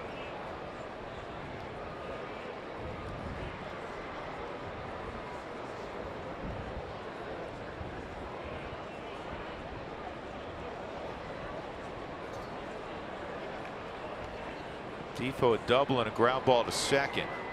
Rockies will get Carlos Estevez up.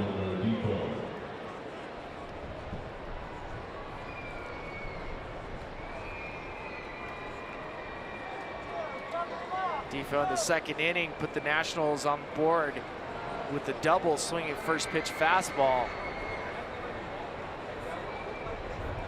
Bench guys are typically aggressive. If you can locate your fastball down, you could induce that double play. Worth took off and a double steal, and Senzatella never had a second look, because if he had a second look, he would have picked off. He would have had to run at him, actually, because Worth was halfway to third base. They picked something up on Senzatella in the early innings in terms of his looks, and that is a big double steal.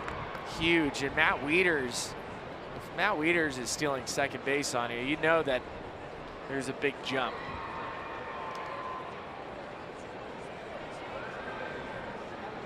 Changes the whole complexion of this inning, because the infield has to come in.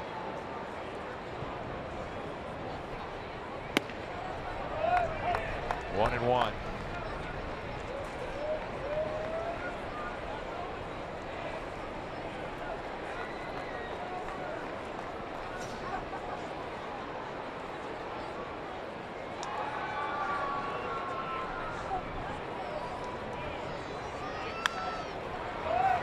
One and two. Now you can hunt the strikeout. Senzatella has put up huge strikeout numbers.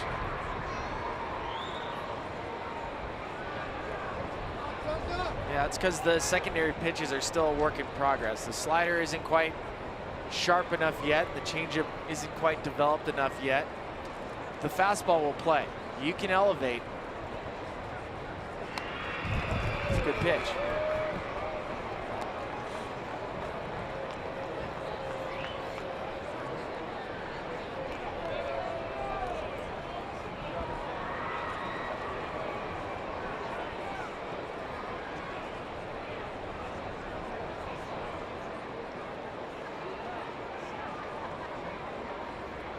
Another 1-2. Popped him up on the infield. DJ battling the sun will make the catch. 2 outs. And Gonzalez with the Nationals ahead 3-2 will hit. So now you have an outstanding chance to wiggle out of this thing. That was the next best thing, Spilly, to a strikeout. That's all you can ask for. If you can't get the punch, elevate up, see if you can get him to pop out to the infield. Now we come back to rule number 1 for Buddy Black. It's something he told Senzatella earlier.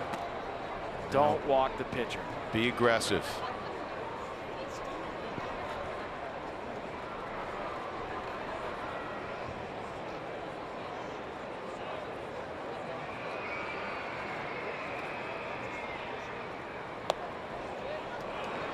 Two and out.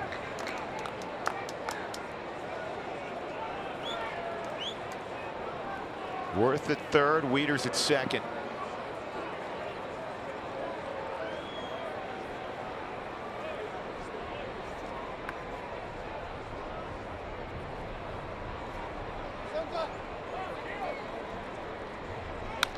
Back up the middle.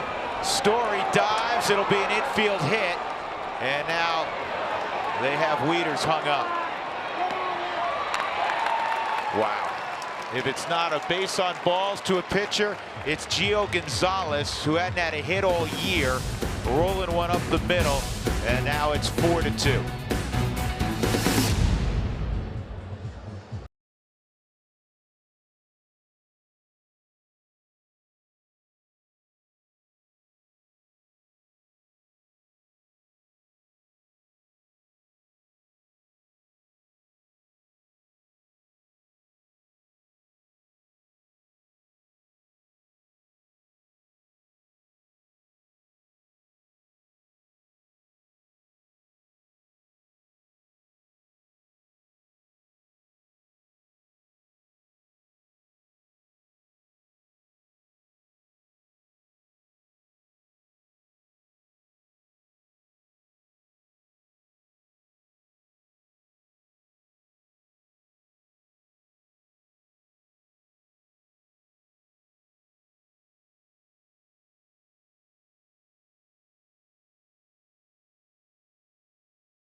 Kubota pitching performance. Well, it could have been a quote-unquote quality start, but Antonio gave up the base hit in what likely is the last hitter he will face to Gio Gonzalez, who's a career 094 hitter. You know, Senzatella kept the Rockies in the game against the hottest offense in baseball, and that's a good thing for the 22-year-old making his 5th major league start. But the Rockies with work to do now. They're down 4-2 going to the bottom of the 6th inning. Mark Reynolds, Trevor Story, Gerardo Parra against Gio Gonzalez, who has limited the Rockies to 5 hits. Well, the Rockies have to score, plain and simple, but you also have to look at last inning. 2 key moments in that inning for Senzatella. The double steal, and then too good of a pitch falling behind 2-0 to Gio Gonzalez. He said career 094 hitter.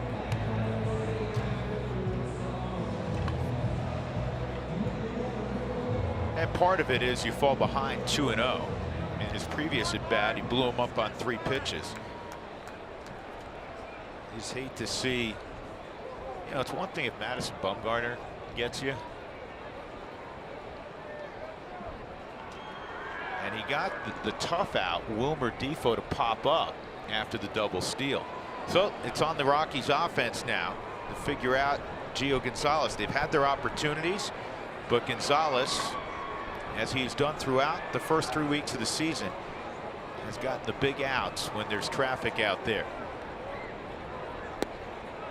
Reynolds takes the off-speed pitch. Ball 1. Ground ball to short and a strikeout for Reynolds, who's hitting .400 with 3 home runs on the homestand. He's driven in 8. Slowly hit to third. Defoe with a good play. Seen a lot of mishit ground balls, but the timing has been thrown off by Gio Gonzalez. Story will be next. Trevor, a strikeout and a walk. He has scored one of the 2 Rockies runs. Pat Valaika drove him in the 4th. At the time, it tied up the baseball game. Then Eaton hit a home run in the top of the 5th, and the run you just witnessed in the top of the 6th.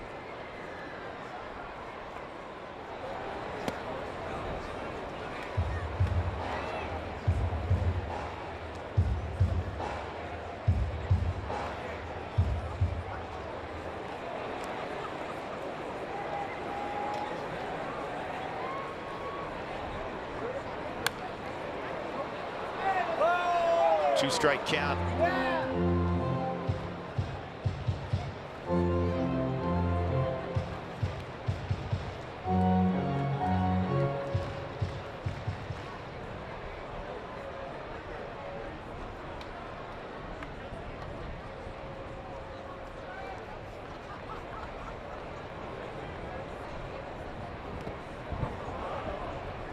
One and two.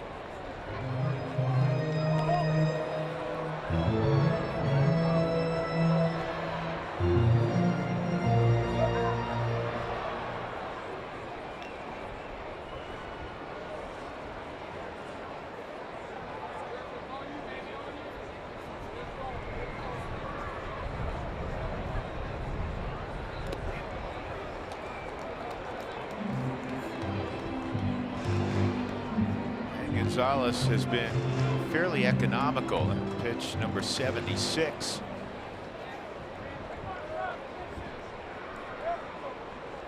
It's a very low number for 1 out in the 6th inning. Let me show you what makes Gio Gonzalez so effective. He starts already on the third base side of the rubber, and as he begins his windup, he's going to step towards first base. And this is what we call just a classic crossfire. He's going to throw across his body and then try to throw the ball inside. You can see him step and throw across his body. And that really creates a ton of deception for the right-handed hitter, or for any hitter.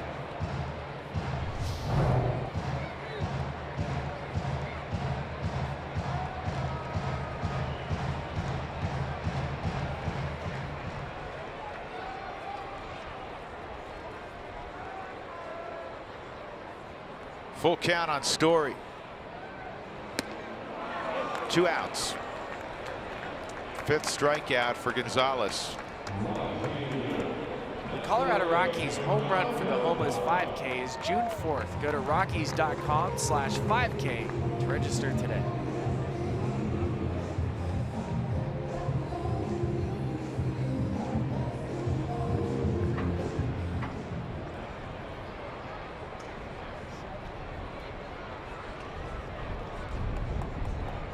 Gerardo Parra making his first start in right field this year. He's been there close to 400 times in his career in the past. Fly ball to left and a walk.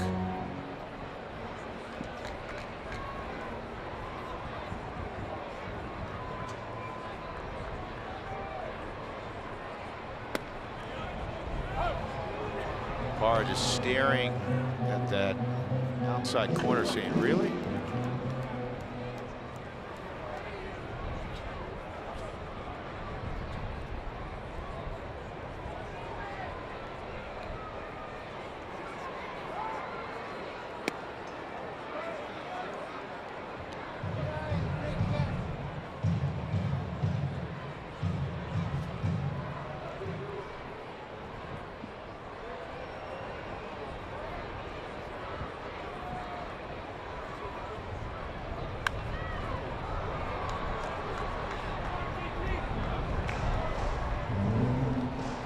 2-2. Rockies playing their 13th home game of the year. 7-5 at home. 3-3 on the first homestand. Swing the bats that first homestand. 2 of 3 from the Dodgers, but then lost 2 of 3 against San Diego. On this homestand, they won the first 4. Now they've lost the last 2 to Washington. That's why if you can find a way to win this ball game, 5-2 homestand, you split with a terrific team in Washington, gives you a bounce in your step as you head to Phoenix to take on a very good club, surprising to some, in Arizona.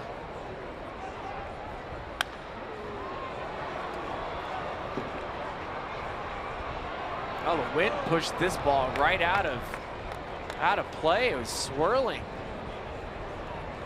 Jason Worth giving chase like he had it fairly easily.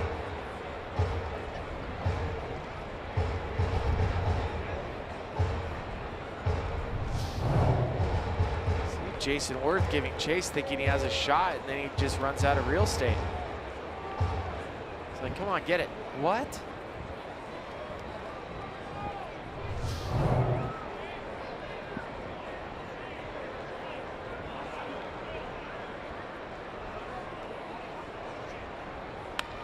That's a great piece of hitting by Parra.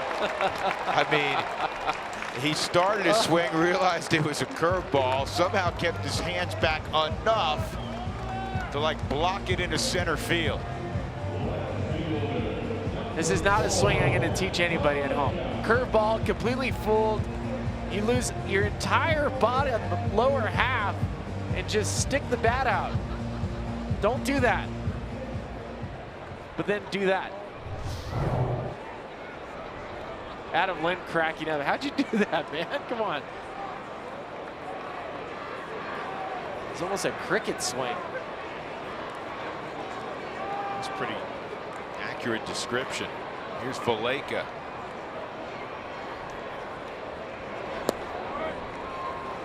That was a really important at bat, I think, going forward, because he saw about 7-8 pitches, and now you extend Gonzalez, could get him over 90 and maybe force Dusty Baker to go to his pen a little earlier than he thought.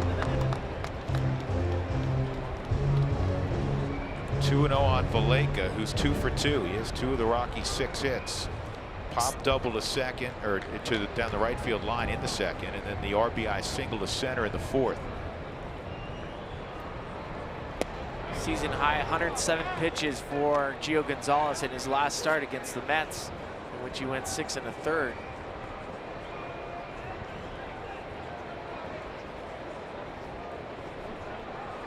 See Gio working without the sleeves today, even though the temperature's in the 40s. There's some pitchers that just will not wear sleeves, don't want it on their arm. 3-1. Max Scherzer is another guy in that Nationals dugout that will not pitch with sleeves. You know, the Rockies, when they had the black vests, I'm trying to remember which pitcher it was. When he pitched, you always knew he was going to wear the vest because he liked the fact that there was nothing hindering his the upper part of his arm. 3-2. We tried to talk Giambi into playing a game without wearing an undershirt with the vest. Just go with the arms. Just go with the arms. Show the guns. Yeah, because the shirt was already too small anyways. It wasn't like it was preventing much. 3-2. Valleca pops this one in foul ground, and Lind makes the catch. That ends the inning. 6 innings completed. Coors Field, Washington 4, Colorado 2.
Thursday afternoon baseball on a chilly day in Lodo. And the Rockies are down 4-2 to the Nationals as we go to the top of the 7th inning. And Colorado's made a pitching change. That was a great play by Parra. Man, that was a great play. Carlos Estevez is on the hill to begin the 7th inning, and he'll face Eaton, Turner, and Harper. The Rockies bullpen over the first 19 games has given up 20 runs. For the last 2 games against this challenging Nationals lineup, they've given up 13.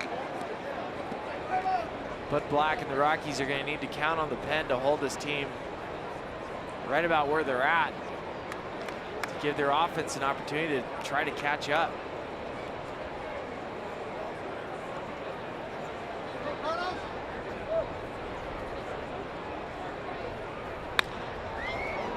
Left center field, and Valleca misjudged it. And it's going to go for at least a double for Eaton. Yep, he'll stop as he rounds second.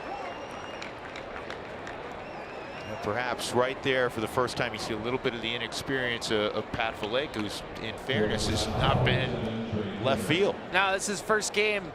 Right off the bat, you see the steep angle that he took to the baseball. The Subaru Supermo.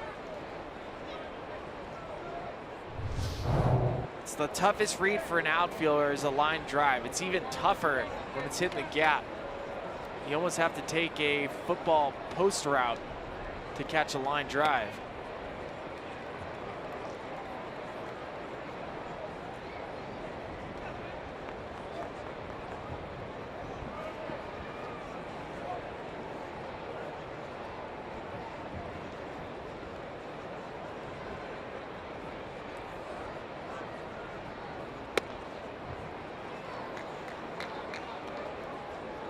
Two 2-0 on Turner. 2 more hits for Turner. He has only 9 the last 2.5 games.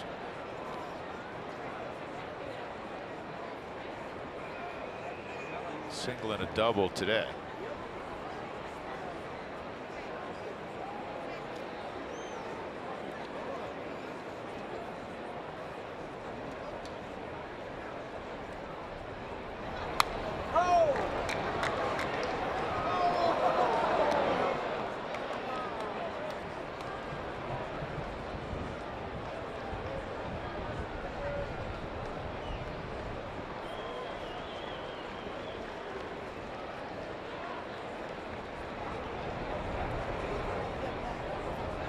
Step off. The backhanded tag. Works sometimes.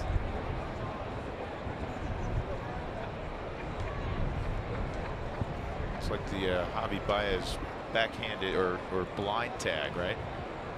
Yeah, you have to start celebrating. You have tag. to point to the pitcher first.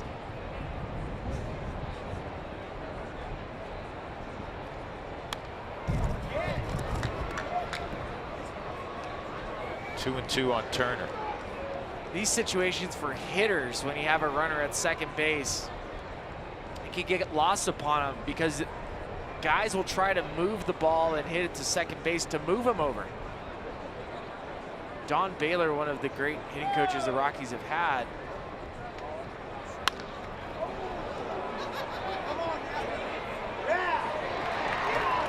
Parra.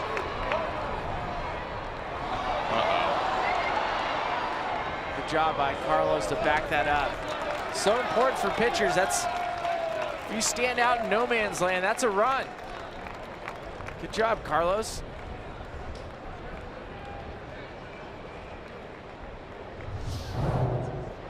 Is Carlos getting to the spot? Starting to back up third base. Sees Nolan giving chase and goes and hunts it down. He saved himself a run. But like I was saying about Don Baylor, you'll see guys try to hit the ball to second base, and Don said, if you're a guy that can hit the baseball, why give up pitches you can handle? Just get a base hit. You pass on, well, they're not going to do it right now. They're going to pitch to Harper. I was going to say, do you pass on him?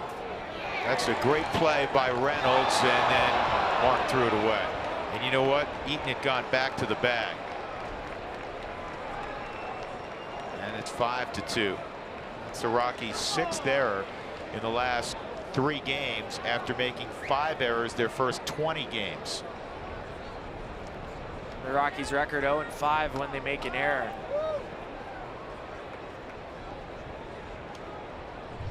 Adam Eaton took a hard step towards home plate. Reynolds in his mind thinks he's going to take a chance.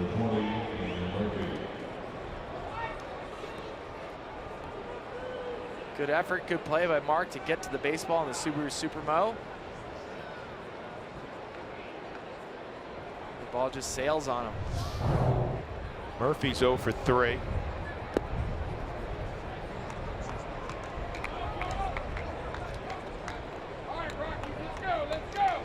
Well, initially off the bat, you go, man, that's huge. You get Bryce Harper to ground out. Eaton doesn't come to the plate.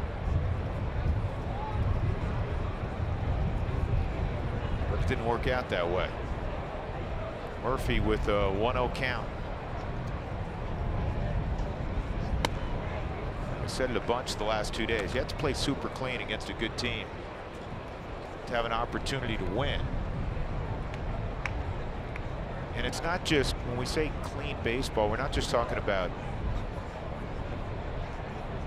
physical errors. There's also Antonio Senzatella will tell you there's no way he can give up a hit to the pitcher there that scored the 4th run. Gio Gonzalez, a poor hitting pitcher. And on a 2-0 pitch, he gets a base hit up the middle.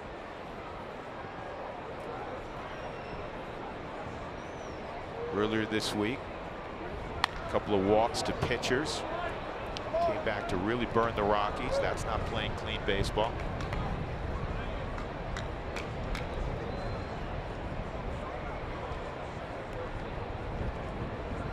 I even throw limiting walks. Walks is in there for me as far as clean baseball. Hit by pitches, I get it. You'll lose a pitch every here and there. Well, to your point, in the 2nd inning, with 1 out, Worth walked. Wieters walked. That's a base hit the other way. That's going to score a 6th run. It's a double for Murphy, and he has 24 RBIs, which leads the National League. He's 13 for 29 with runners in scoring position. Just takes a quality at bat. This is not a bad pitch. Off the plate, it's just up. And when I talk about good hitters allowing the ball to travel, not being afraid to be beaten by a fastball, it opens up all the other off-speed pitches. We've seen Murphy do this throughout this 4-game series. Just soft serve a baseball into left field. And that makes it so difficult for pitchers to attack him. And this is going to find an open spot. Another run will score. It's 7-2. Now this game's getting away from the Rockies. That is 33 runs the last 2.5 days for Washington. 33 runs. This has kind of been methodical this inning. They just string quality at bats together. Bring out a stat that we discussed a couple of days ago. They can bang the baseball. Slugging percentage 2nd in all of baseball. OPS #1. On base percentage, the huge elements of that, obviously one of the 2 elements. #1 in baseball. They don't strike out though. Usually power clubs strike out. They don't strike out. One of the lowest strikeout rates so far in Major League Baseball this year. They're also really hot right now. I mean, typically you don't see, they came into Coors Field feeling it. I mean, typically you don't have 5-6 guys swinging the bat all at the same time. That's rare. They came into Coors Field with multiple guys locked in.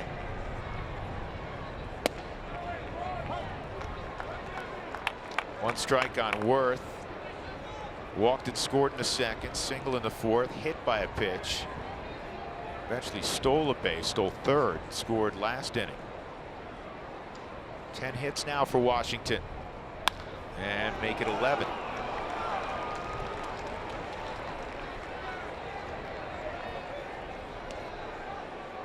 3 straight hits after the miscue by Reynolds.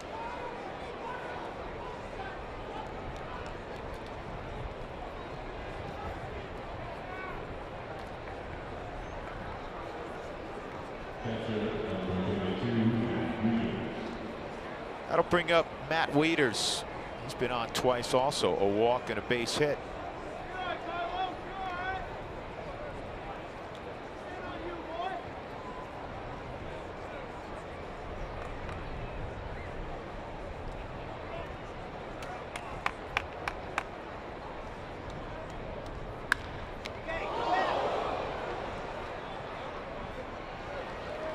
Two outs, and the runners move to second and third. And that'll bring up Wilmer Defoe.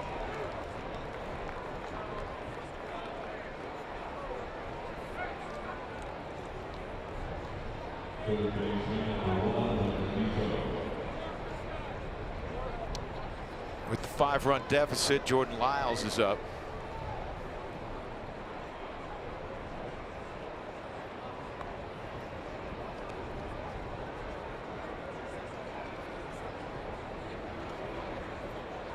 They'll walk Defoe and face Gonzalez with the bases loaded.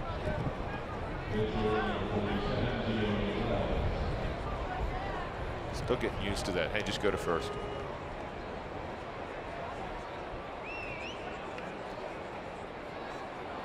I've never I'm not sure experienced I that. like it. Yeah, I don't Not like at this it. level. I don't like it. I don't like it. Got to execute everything in my mind.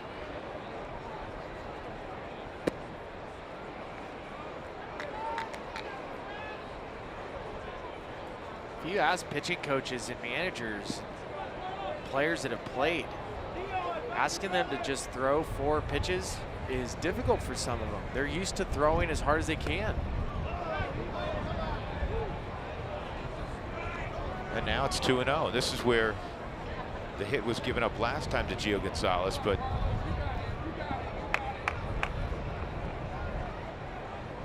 it's been a trend that the Rockies want to change. 3-0 with the bases loaded on Gio Gonzalez, a career .094 hitter. He stepped out and looked at Bob Henley as if Bob Henley said, was going to give him the hit sign. Yeah, you want me to hit? Ball 4. And this has turned into an ugly inning. Estevez on 4 pitches walks Gio Gonzalez to force in an 8th run. And now the Rockies will double switch. The inning started with the Rockies down 4-2.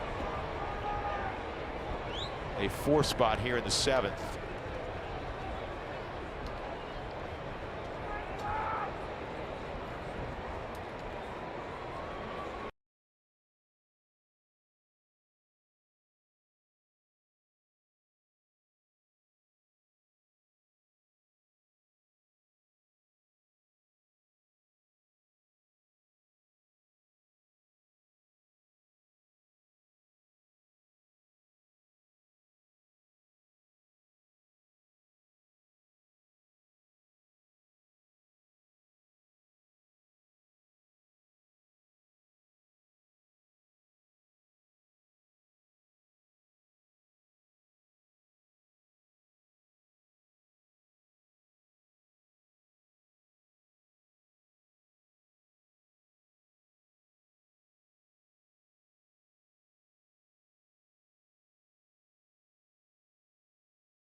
this game.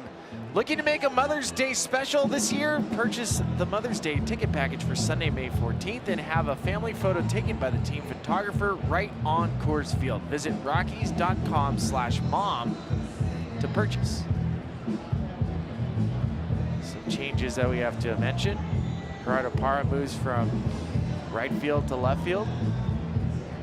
Amarista is now in right. Jordan Lyles will now slide into Valleca's spot.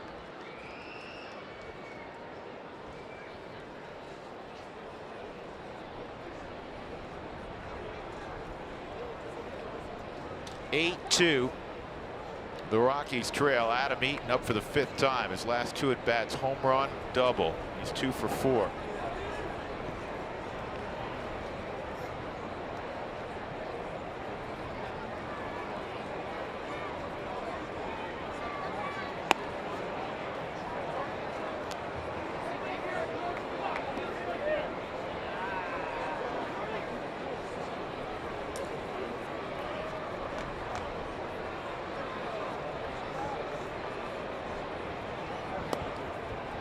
Misses 2-0. Smart veteran lineup. They're going to do damage inside the strike zone, but they don't expand.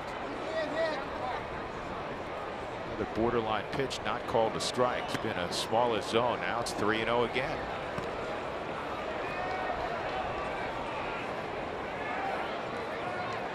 A frustrating few days for the Rockies. For a good portion of this game, it was promising. Rockies got the first run on a home run by Arenado, and that's a 4-pitch walk, forces in another run.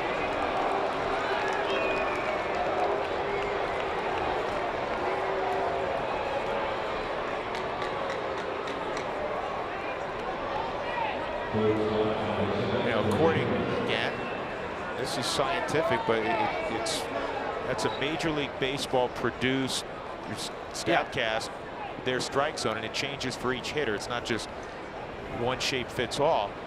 And on that, it looks like, well, it should be a 2-2 count. Turner takes ball 1. You want to look up flat ugly inning in the dictionary, you're witnessing it right now.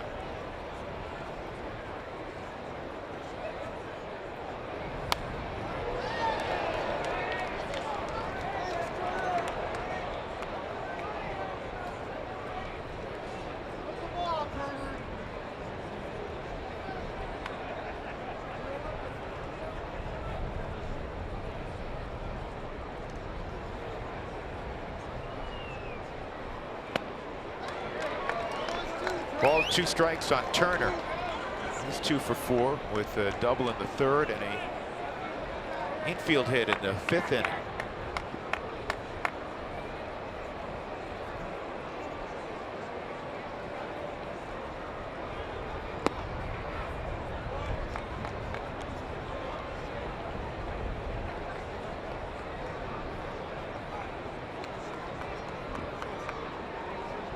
Nationals have scored in 5 out of the 7 innings.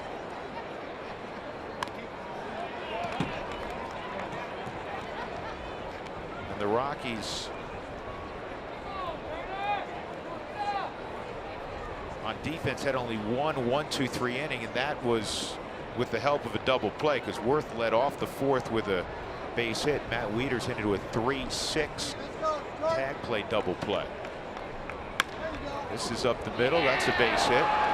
Gio Gonzalez is going to get a green light, and he's going to score. 11-2. Oh, that blows this game wide open now for the Nationals.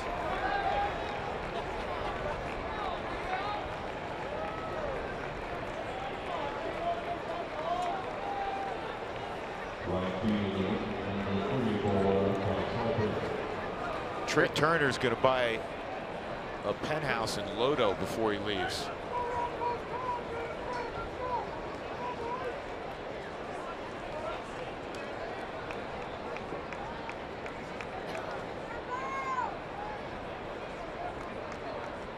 Basically throughout this series, the separator for the Nationals has been that ability to put the ball in play.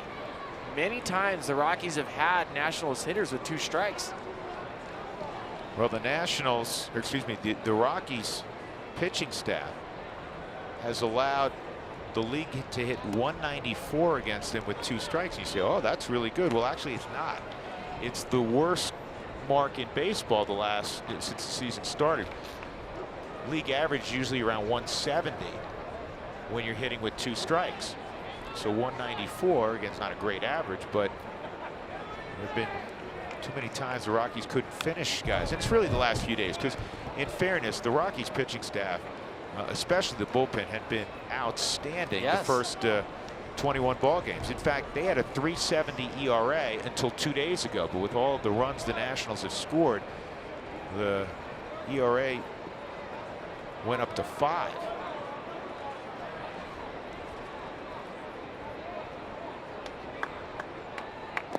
That's at home, by the way. They had a 3.70 home ERA until 2 days ago, which is great. 3.70 at home is terrific, but all the runs the Nationals have produced, ERA's gotten blown up. Well, up until yesterday, the first 3 games, there was 11 2-strike hits by the Nationals in 3 games. 2-2 on Harper. And of those 11, 6 of those batters came around to score.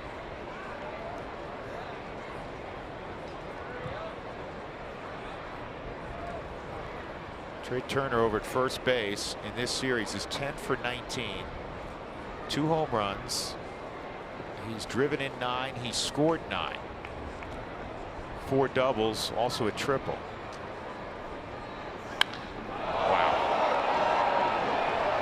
That's the first time Bryce Harper's ever hit a home run here. It's a 3-run shot. And that's 10 runs in the inning for Washington. Bryce Harper was 0 for 3 on the day. And I noticed he took his batting gloves off. Promptly hits a home run. See the leg kick, front shoulder in, hips in, and then he just unleashes it. And then he gets it fired.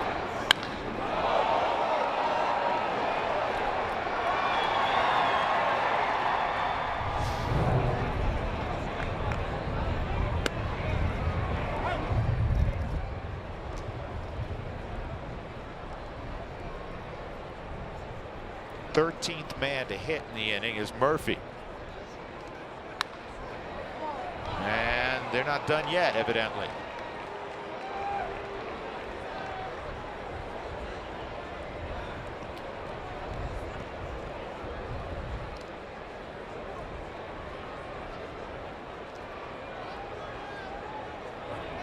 I'll bring up Adam Lynn. Murphy with 2 hits in the inning. First baseman, number 26, Adam Lynn.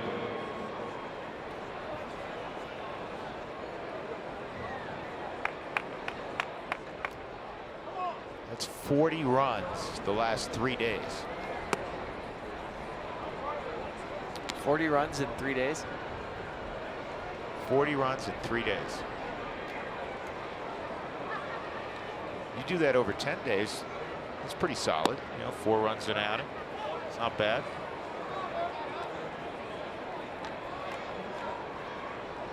That is a, by the way, Nationals record now since they moved from Montreal in 05. They'd never scored more than 9 in an inning. And that too is a hit. That's a tweener. That's going to roll close to the wall. Murphy gets a green light. It's an 11-run 7th inning.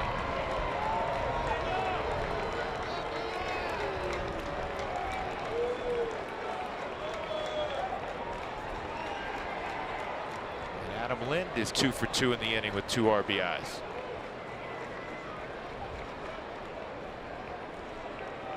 Scott Oberg's gotten up in the bullpen. The last thing that Buddy wants to do naturally is burn guys knowing that he's got the big 3 games coming up in Phoenix. And at the same time, you don't want to embarrass the guy if he's out there and he's not able to get out. Left fielder, number 28, Jason Ward.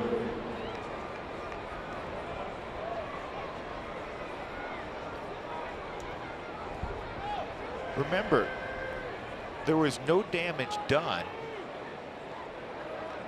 I'm trying to look back and figure this out. When Gio Gonzalez was at the plate with 2 outs, bases loaded, and he walked on 4 pitches, you get Gonzalez, you're still right in this baseball game.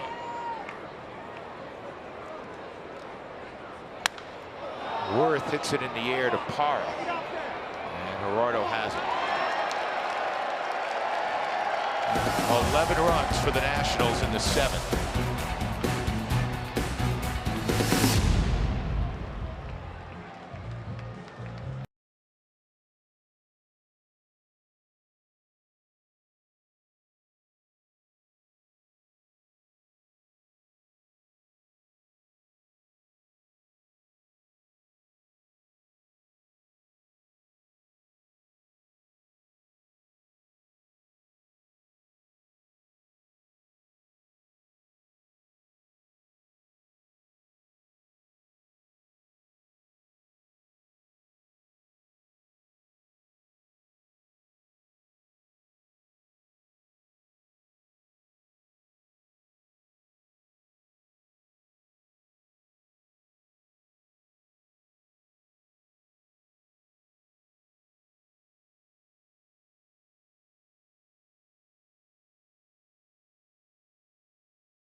Sports is brought to you by Southwest Airlines. Yes to low fares with nothing to hide. That's transparency. Don't look. Can't help it. Dustin Garneau is going to lead it off in the bottom of the 7th inning. Gio Gonzalez still out there. Gonzalez is allowed exactly 1 hit in every inning, but he has stayed away from the multi-hit inning. He's allowed a home run. That was to Nolan back in the 1st.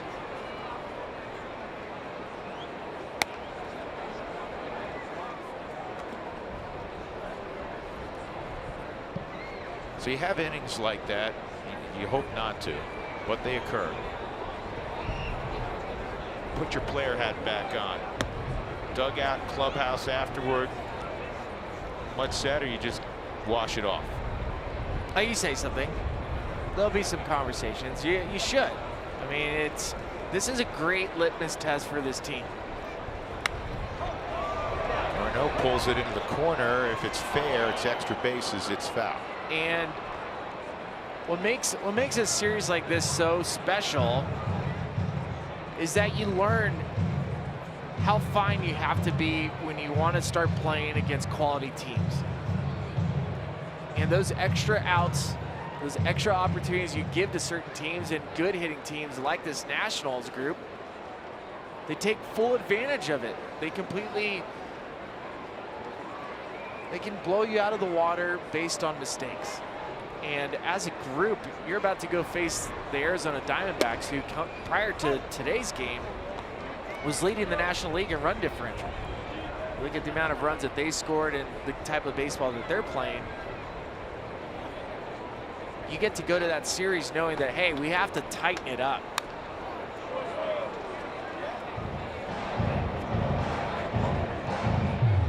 it'd be one thing if this was the Diamondbacks doing this to you.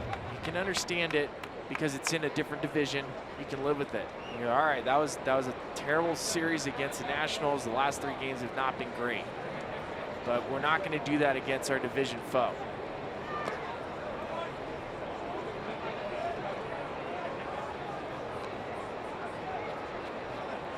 Well, it's often said this game individually and collectively will humble you. And the last 3 days have been tough for the Rockies. But at the end of the day, is this going to be a base hit? At the end of the day, the Rockies are still going to be 5 games north of 500. Don't lose your confidence. You can't lose it, but just understand that you cannot get away with certain things against good teams.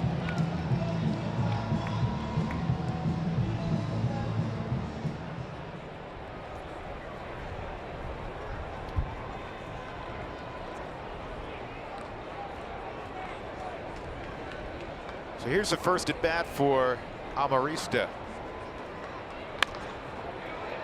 One shot to Lind. He gets the force at second. Center fielder, number 19, Charlie Blackman.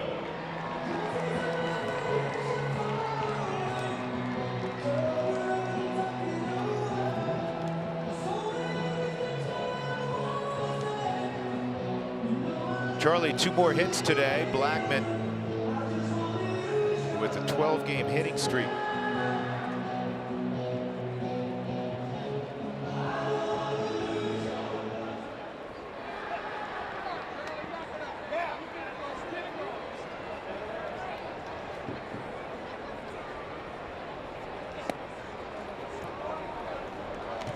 I think I've told this story in the past about how inside the bullpen of the Rockies, prior to getting repainted, there was names on the wall and the tough innings that guys would have, and they would wear it.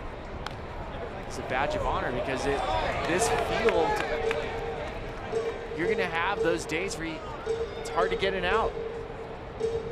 And I think when you look at bullpens, and the Rockies have had some great ones, the ones that I've been on, you wash it off. You understand, hey, there's going to be days you can't be perfect. And the list of names on there included Darren Holmes and Brian Fuentes and Houston Street, guys that have had success. So you can see that nobody was immune to it.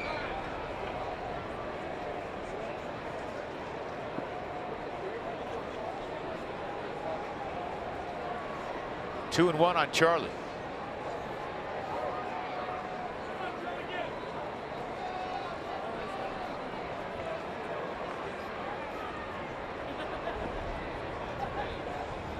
Gio Gonzalez right at 100 pitches.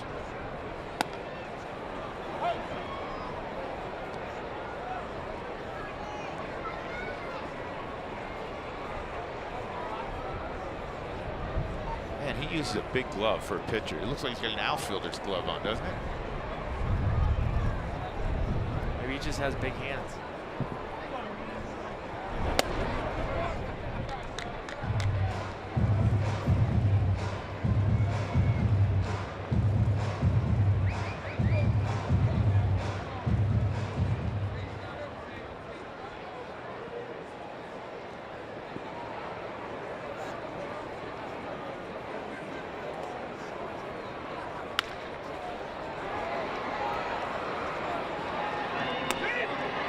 Safe at first.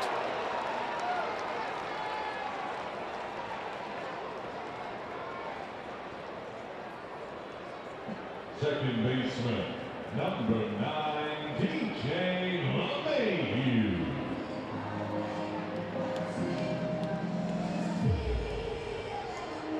And you know what? Yeah, Dusty wants him to look at it. Fans, the play is under review. This break in the action is brought to you by Brace Plus. Stop into your local Couldn't tell where the foot was on those first two angles. Charlie hits more of the top of the bag. Looks like the foot's on the, or at least the foot's coming down on the bag at the same time. It's gonna be one of those too close to call and play will stand. There's no definitive evidence to sway me one way or the other. I just go with the call on the field. Shouldn't take that long.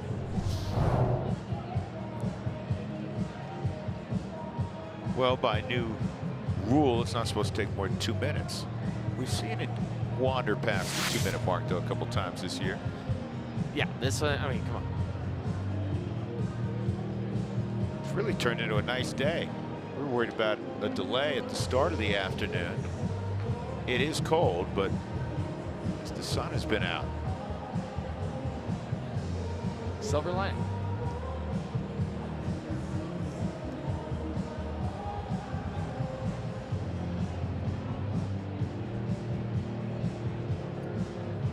Stay safe.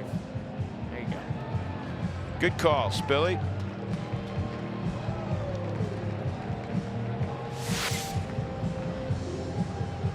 Yeah, now Dusty's going to come out and make a change. A couple of changes. We'll tell you about them when we come back. 15-2, Washington leading.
Time for the Unlimited Baseball Break, brought to you by T-Mobile.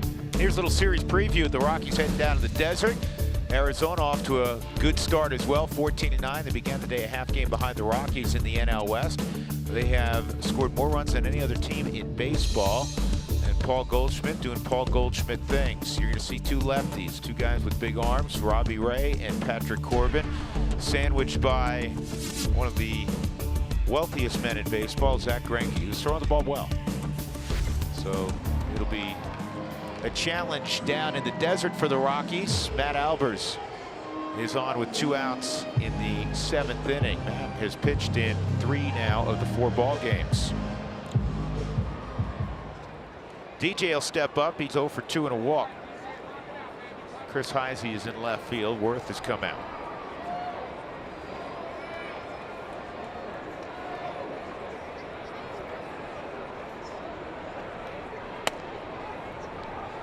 Now I understand why Dusty Baker went for the challenge, trying to see if he could get the call at first in the inning and then give Gio the complete 7 innings.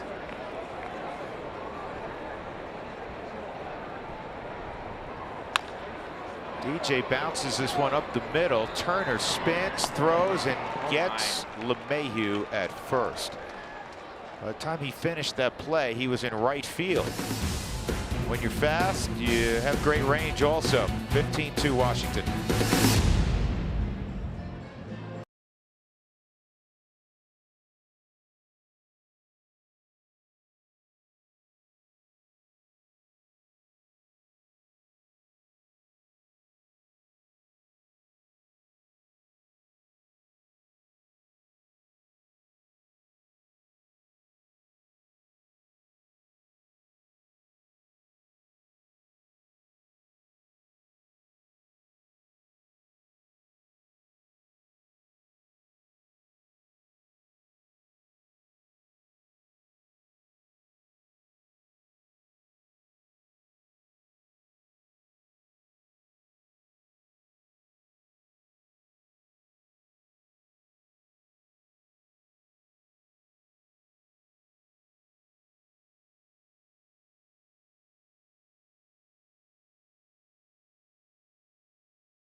in this 4-game series at his hitting abilities, but we're going to point out this play that he just made. This is a highlight reel play. DJ LeMahieu bounces a ball, and this is to the second base side of the bag from shortstop position. You're not going to see many guys with the range to get to that position, and then from basically second base, spin, throw, and make it on the mark. And when we mentioned a couple days ago that Trey Turner is one of the best players in the game, even on this team where Bryce Harper, having won a Rookie of the Year and MVP, and we felt maybe the best player on the team eventually is going to be this kid.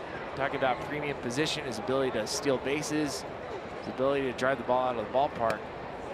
It was on full display so far in 4 games. He's been extraordinarily good. His Nationals team is really good, and they're really hot. You know, you pointed that out earlier. It's the worst combination when you're trying to compete against them. A good team that's hot, and not just a couple of guys up and down the lineup. And those two have built a pretty solid friendship. Bryce Harper, Trey Turner.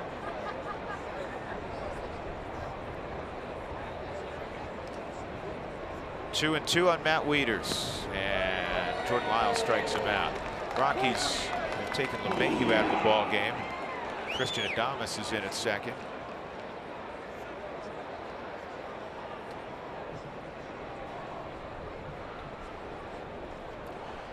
Wilmer Defoe coming up, 1 for 3 and an intentional walk. Drove in a run with a double, first run of the ball game for Washington. That was after a pair of walks. And another hit for Defoe. Looking to come out to a game, there's always great Rocky ticket deals available, so bookmark rockies.com/specials and check back throughout the season.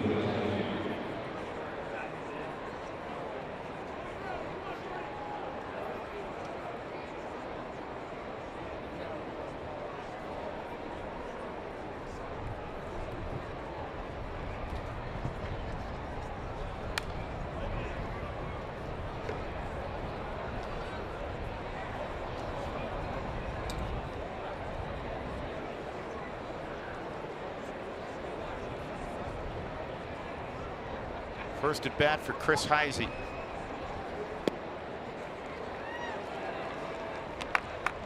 Oh, 0-2 on the veteran. So a couple lefties open up that series tomorrow in the desert. Kyle Freeland for the Rockies, Robbie Ray, as we showed you a moment ago, for Arizona. 2 outs. Center fielder number 2,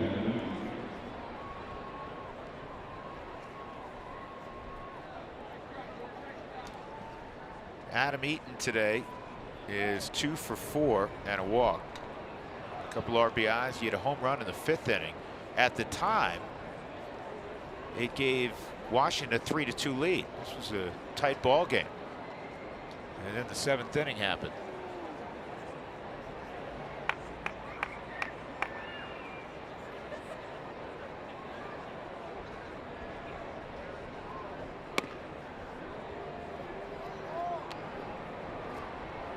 The home run for Eaton is 2nd of the year. He's hit 14 each of the last 2 years.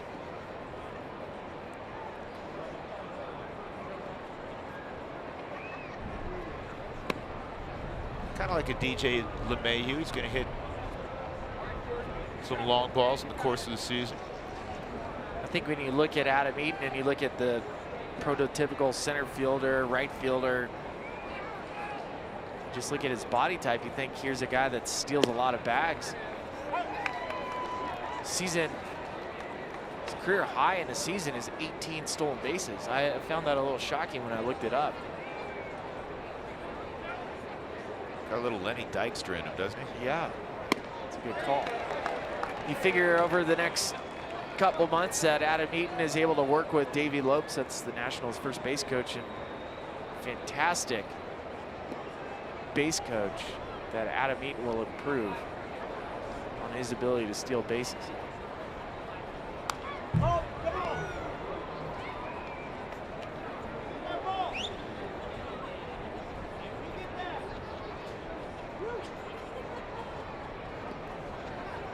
Well, Eaton, like DJ, makes his offseason home in Michigan.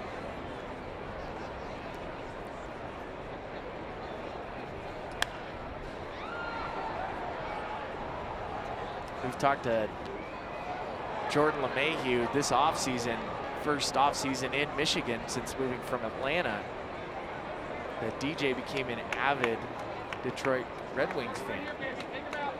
DJ's a huge hockey fan, period. Played growing up.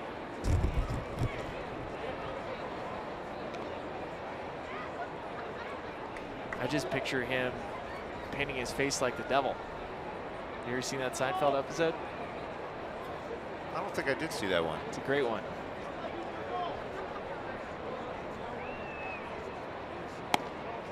And Eaton walks.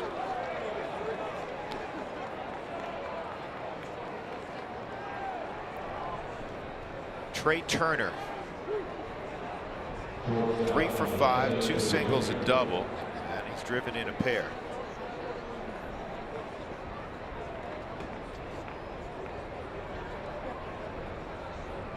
He's 15 for 34 lifetime at Coors Field.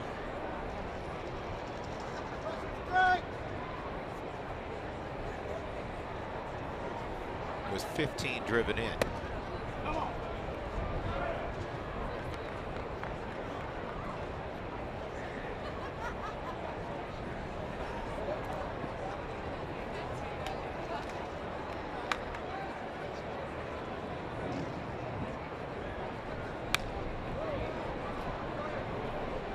So when this series started, folks, Trey Turner was hitting .214 without a home run, and he'd driven in 2. We fast forward, and Trey Turner's now hitting .354 3 days later,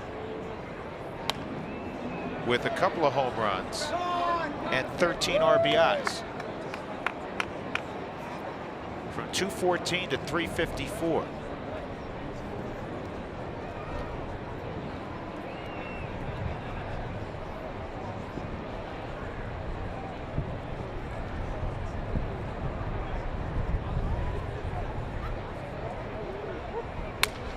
Oh, no. Nolan got him the only way he could, with a bare hand. Special play by Arenado, who has only 1 gear.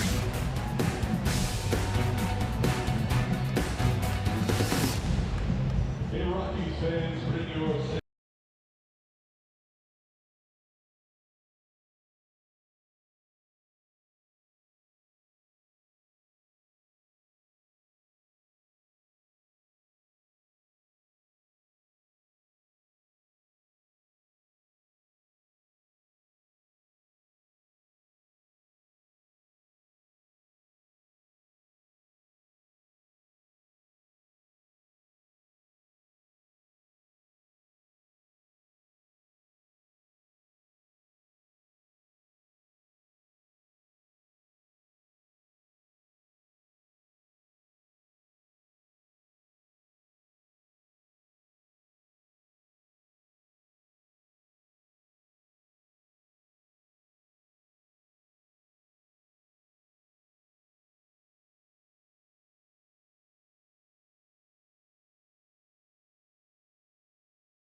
to receive alerts for the Rockies taco special when the Rockies score 7 runs in a ball game. Nolan's going to lead things off here in the 8th inning.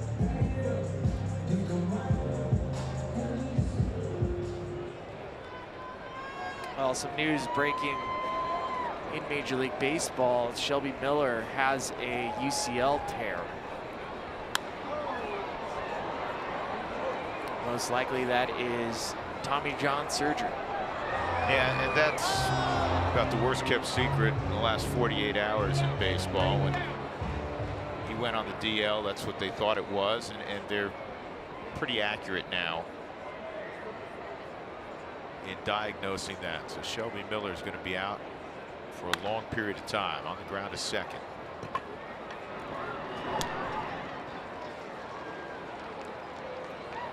First baseman, number 12, Mark Reynolds.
Two and one on Reynolds. Mark's 0 for 3.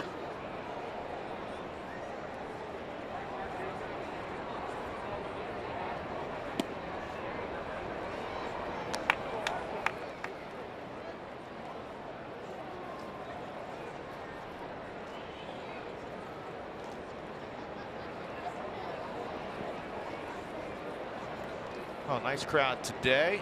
We had Science Day earlier. Good to see the stands filled up on a Thursday afternoon.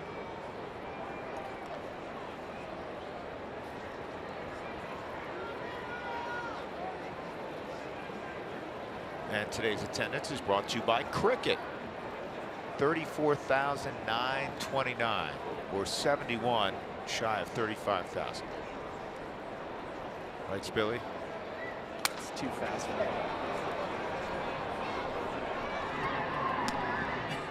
The minor leagues, we would have day games, like 11 o'clock day game for the kids. It's fantastic. Except I'll always remember a kids day game in Charleston, South Carolina. And the reason why I remember it is because every half inning they played the SpongeBob theme song.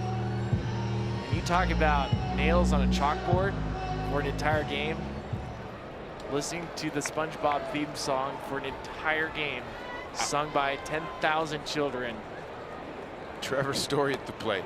I could always get a little rise out of my youngest when I would walk in and he'd be watching SpongeBob SquarePants, and I would say, "Are you watching SpongeBob Triangle Pants again?" SquarePants.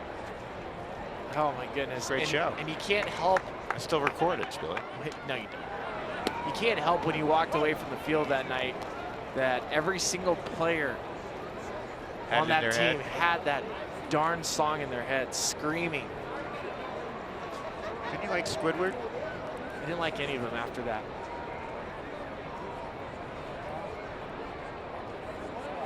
You kind of remind me of Squidward. 1 and 2 on Story.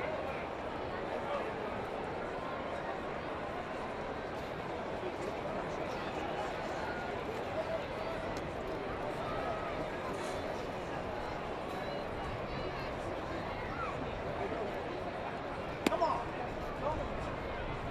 2 balls, 2 strikes on Trevor.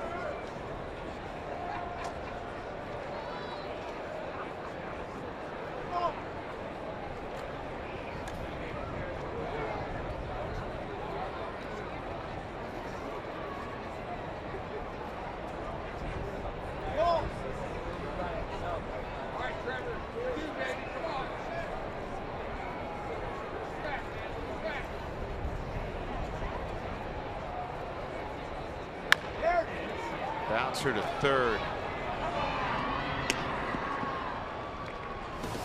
Through 8, 15-2. Washington leading.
Cold in the Rockies dugout because Washington is up 15-2. Mark Stout and Jeff Houston getting ready for the Toyota postgame show. There's a lot of things that I don't think I've seen in baseball games, including back-to-back 4-pitch walks with the bases loaded. I don't know about you, but things like that have happened today. Yeah, and that's what's really strange about this game and the team, because you think about what's happened here in the first 20 games for the bullpen compared to the last 3 games, the amount of runs that were given up. The first 20 games, they gave up 20 runs. The last 3, they've given up 24 runs just from the bullpen. That is a scary stat and a telling stat. Bullpen has not performed in this series, and the Nationals have a big lead as we go back to the booth to the guys. All right, Mark and Huey, thank you very much. Scott Oberg is now on the hill for the Rockies. And the Rockies made a couple other changes.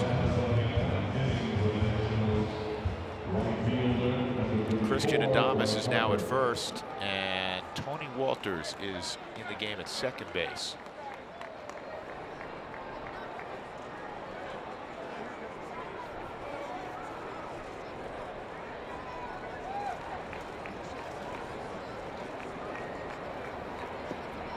Here's Tony.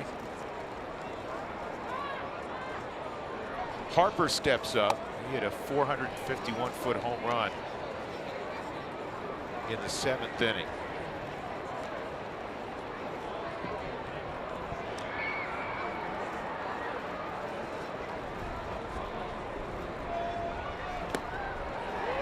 One ball, one strike.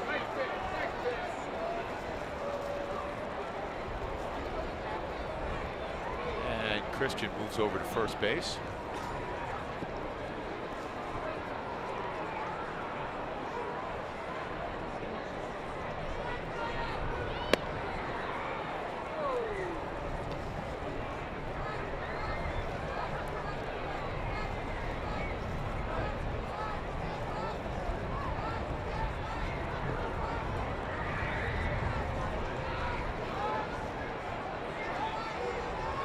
Two-one on Harper outside, 3-1. Spent some time with Bryce Harper today chatting and asked him a lot of different questions. And one of the questions I asked him was expectations.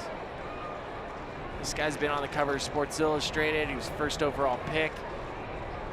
Speaking about cover of Sports Illustrated, I was watching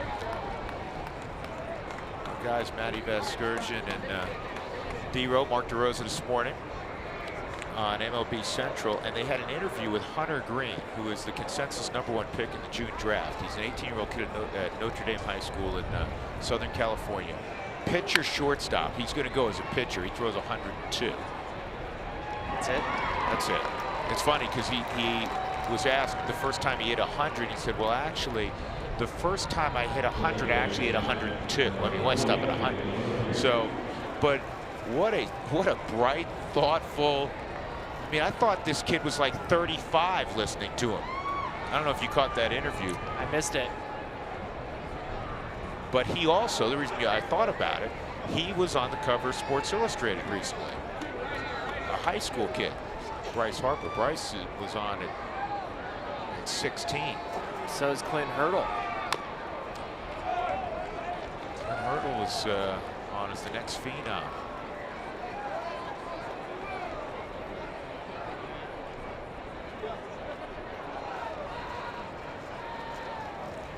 Well, one of the things that Bryce Harper was talking about when he was asking him about those expectations, I said, is there more pressure on you that you're on the cover of Sports Illustrated?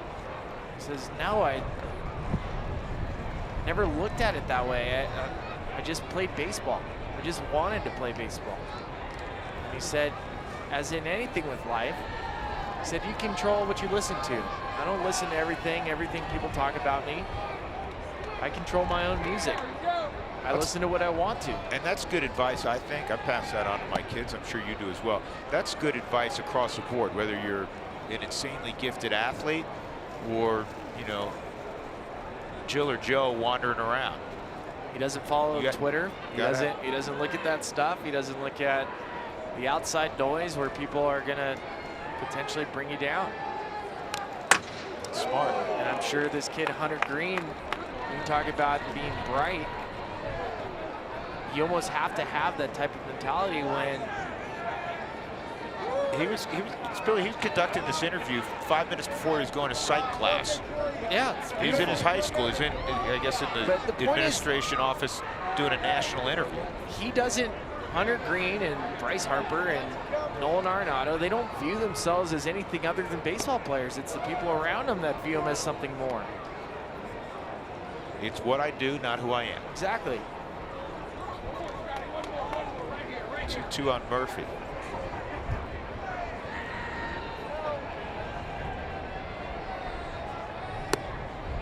Scott misses there, 3-2.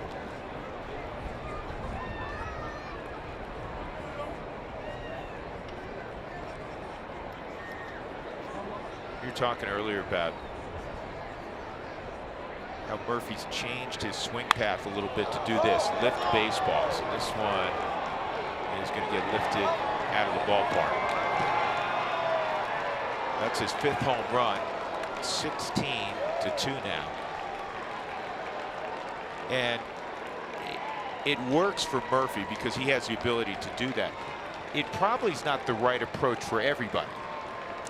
No, it's not the right approach for everybody. I think some guys, and a guy that's a great hitter in Major League Baseball, Michael Brantley, says, what am I thinking about launch angle for? I just try to hit the baseball. It's a nice swing by Daniel Murphy, and part of what makes him so good, we talk about keeping the hip closed. This is a guy that likes to open up the hips. Opens them up early so he can drive and pull the baseball. But what he does do, and we've seen it throughout the series, is even if he does open up the hips early, he can lag his bat behind the baseball, and when he does hit it opposite field, it's more throwing the bat and what I call a soft serve, soft serving it into the opposite gap.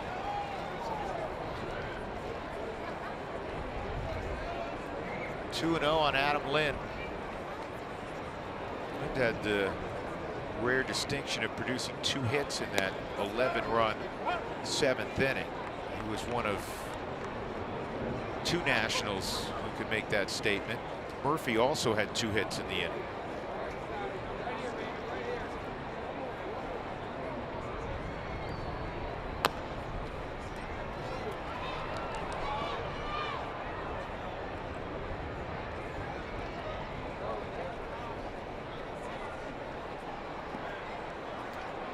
Planning an event? Don't strike out. Send an email to Dinger, dinger@rockies.com, to have the Rockies mascot at your next event.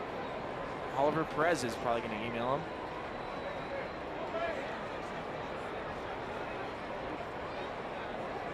And don't email Dinger your problems or questions, because I don't think he can answer them. No, Dinger can, absolutely. It's not like a Dear Abby type thing. So multi-talented dinosaur.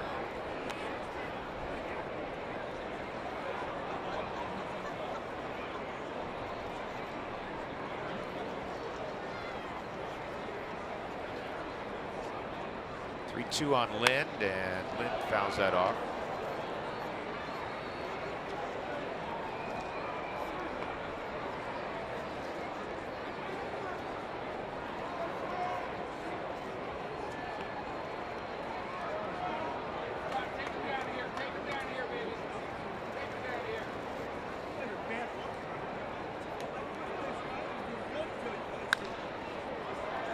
Shallow center field. Story was in the middle of the diamond. He backs up. Trevor's got it. 2 outs. And let's see who comes off the bench now for. That's Michael Taylor. Hitting in the pitcher's spot. Thinking of my Dear Dinger email. I'm going to send him later. Dear Dinger. Maybe you can ghostwrite it for Dinger. You guys can collaborate. Dinger, though, because he's the draw, he gets 90% of the profits if you monetize it. Dear Dinger, I'm trying to find better ways to enlighten people when I talk. Frustrated in booth.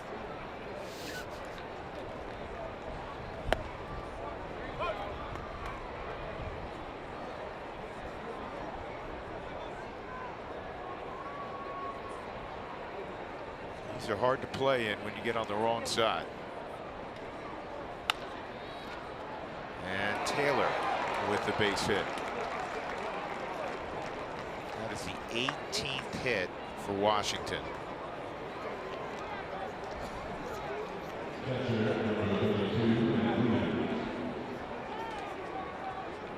So Matt Wieters comes up. That's 1 for 4 and a walk.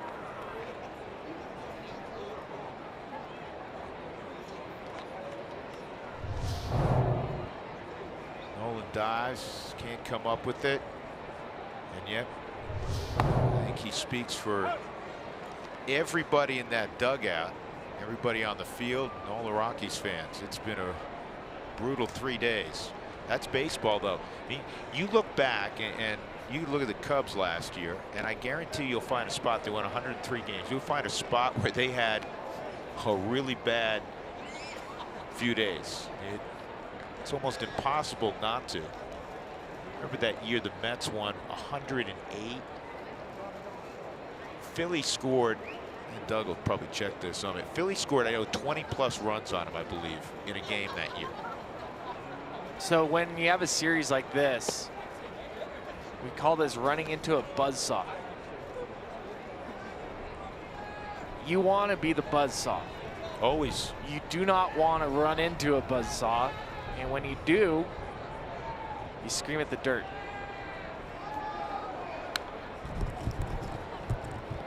You know, Buddy was talking about, he was asked a question in his media gathering this morning about Cargo. And he said, first of all, Cargo, this day off's been planned for a while. They knew they were getting Gonzalez, made sense. You know, they're in the midst of playing a lot of games in a row, get him fresh for Friday. And he followed that up talking about the at-bat when it was 5-2 last night. That just missed. And Cargo had a couple of guys on and he struck out, unable to come through.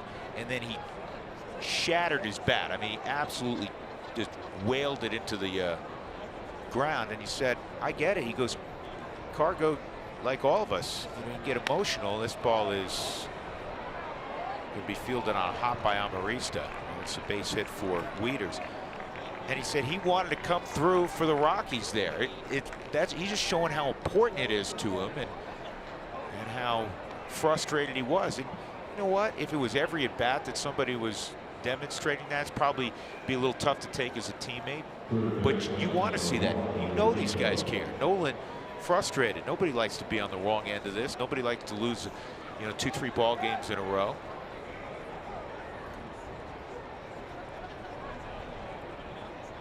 Like I said, this is it's good for the Rockies to get this type of gut punch this early in the season when you are a good team. And because of this, the Rockies didn't all of a sudden become a bad team. Nope. I'm telling you that this is the spur in the side. I mean, you like to see it occasionally. You want to see a team have some sort of failure and see how they respond. And the strikeout of Defoe will end the inning. Home run by Murphy in the top of the ninth. Another run for Washington.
We go to the bottom of the ninth inning. Joe Blanton's going to throw for Washington.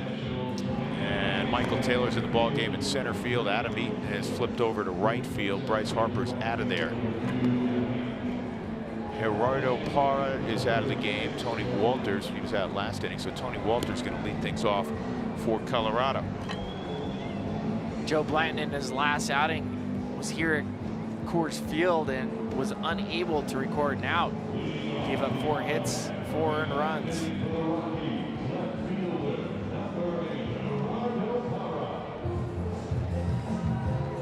Now, Gerardo Parra, you know what? I'm losing track of guys in and out of the game. Gerardo's still in the ball game. Let me correct that. Gerardo's going to hit first, then Tony Walters going to hit.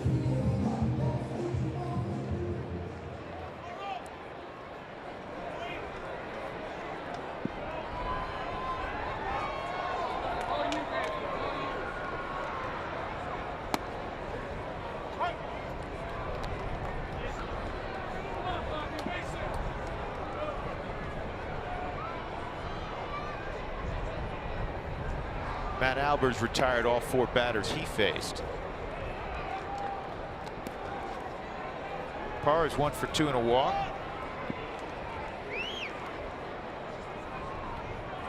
Blanton. Terrific season last year for the Dodgers.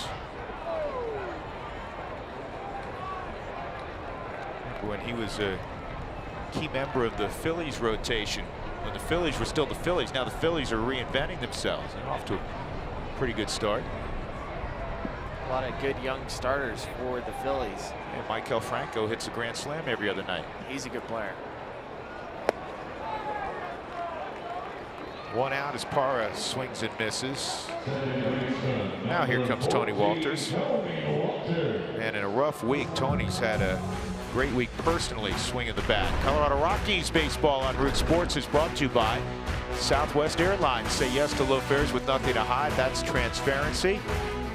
And by the Wyoming Office of Tourism. Wyoming is full of adventure. It's time to find out if you are too. That's why. TravelWyoming.com.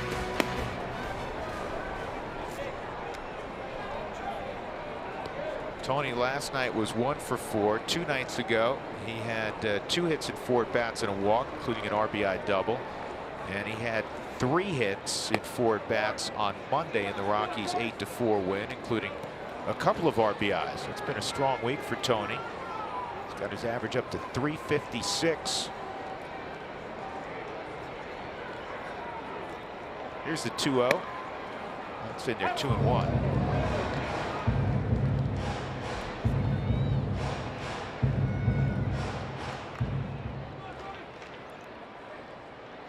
A rally cap. down 2 touchdowns. And Tony stay hot down the right field line.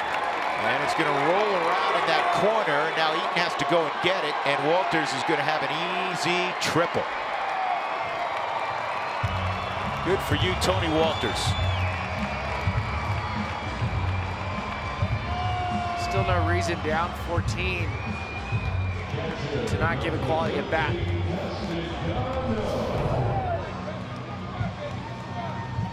Tony just such a simple swing and approach of late. He's not looking to take a triple, but just based on how the ball rattles around in that right field corner and keeping an eye on Stu Cole, kept running. And here's Tony's partner behind the plate, Dustin Garneau.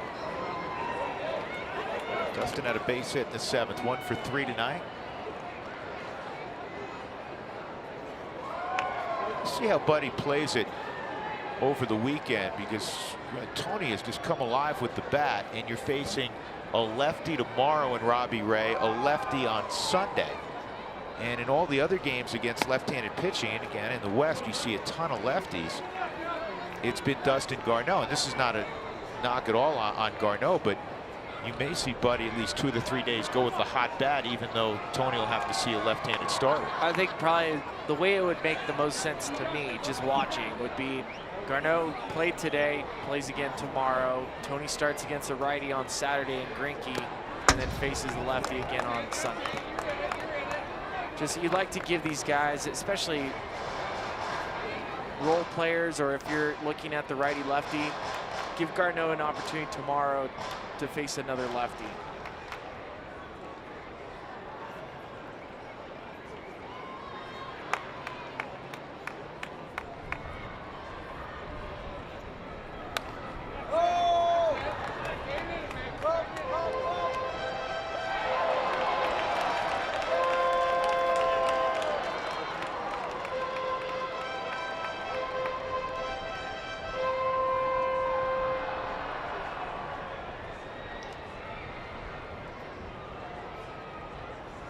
Rockies used 4 pitchers today. Everybody who pitched gave up runs. So it's that kind of day. This is going to eat up Adam Lynn. And Tony Walters scores. That had some funny English on it. I hope they give him a hit, because he didn't get any leather or any part of the body on it. This is like playing ping pong with somebody that knows how to spin it. Yeah, that's a clear whiff.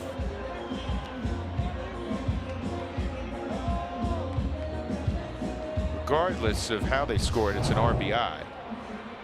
For Dustin, it'll be his 4th. And here's Amarista. Yeah, they're giving Lind an error. Come on.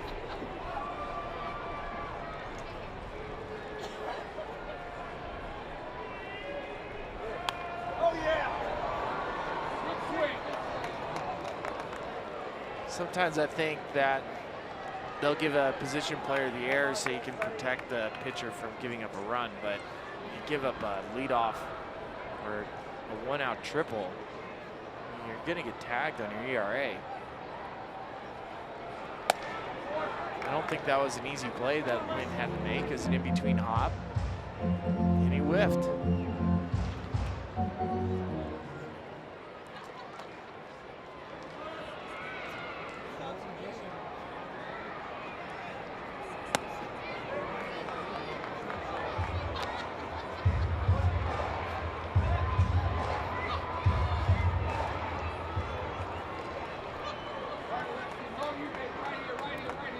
Two balls and a strike.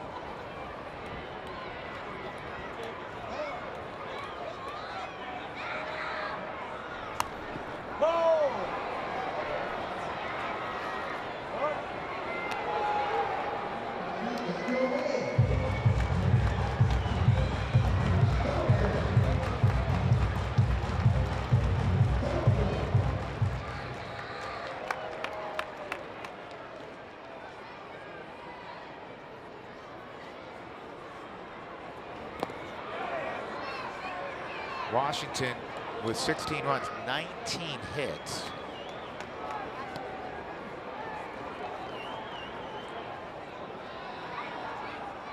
They're going to finish this road trip 9-1 through Atlanta, Citi Field in Queens, and here in Denver.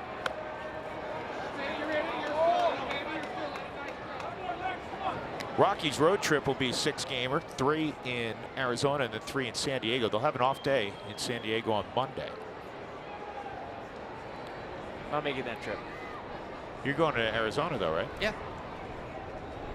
You're going to put your sideline cap on. Huey's in the booth. Yep. You're going to be an intrepid reporter. It's my favorite job. That's a base hit for the little ninja.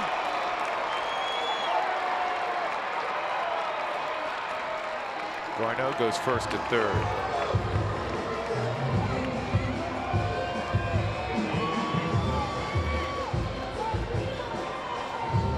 Bring up Charlie. Blackman single in the third inning, extended his hitting streak to a dozen games. He also doubled in the fifth.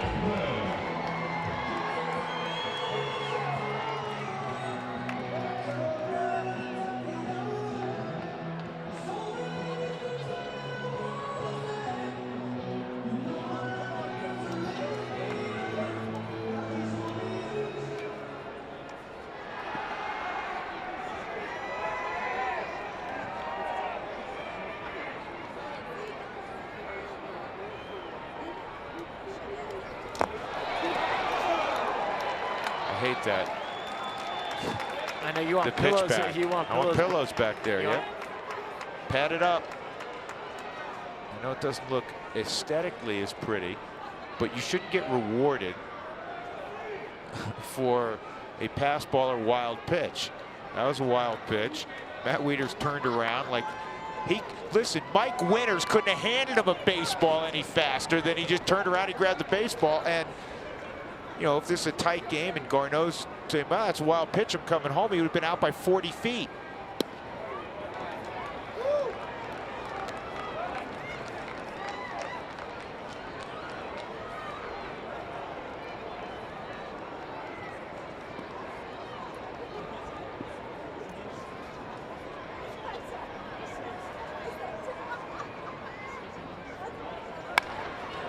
Blackman rips one to the right field corner. That's going to score 2.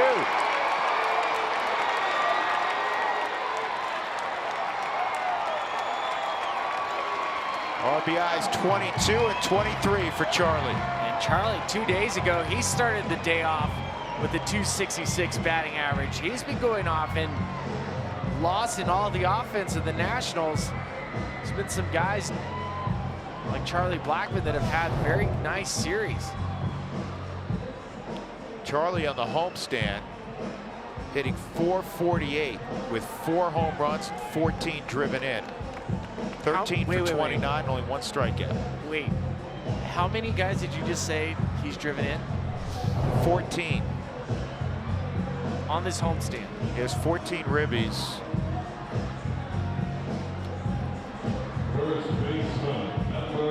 Well, he had 2 today, none yesterday. He had 3 on Tuesday. He had 3 on Monday. He had a couple on Sunday. Right? Get the picture. 2 a day. 2 a day, keep the doctor away.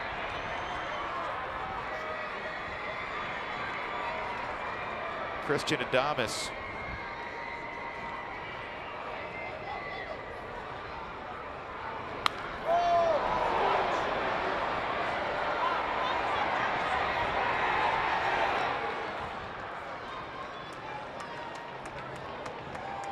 And that'll bring up the all-star third baseman, Nolan Arenado. Got the Rockies off on the right foot today with a long home run to left, his 7th of the year.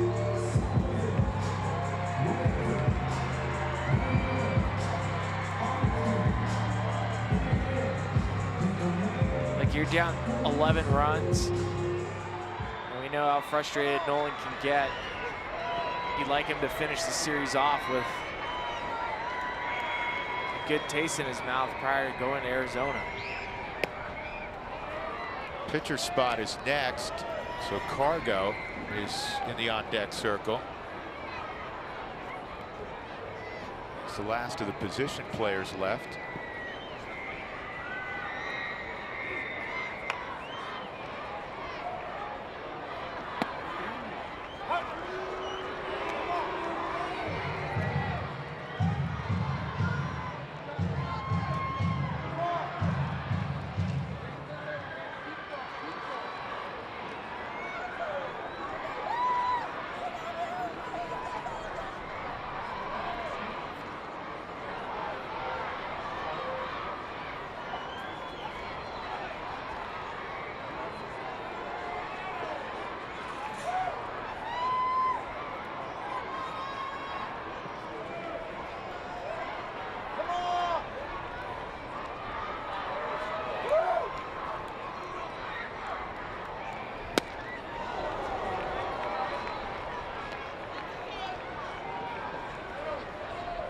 One and two on Arenado.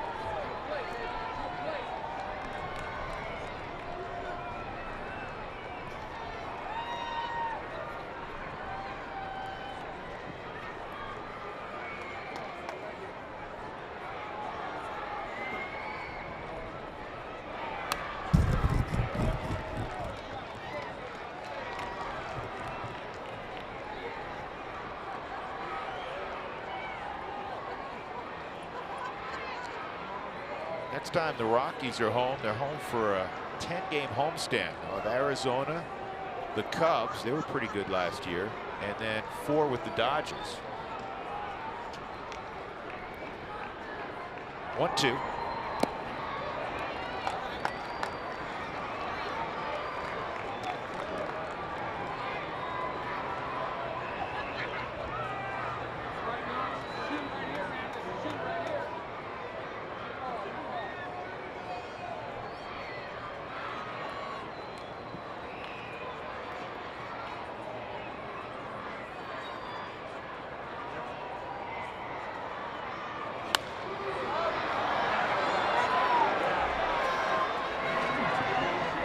He's going to get out of play.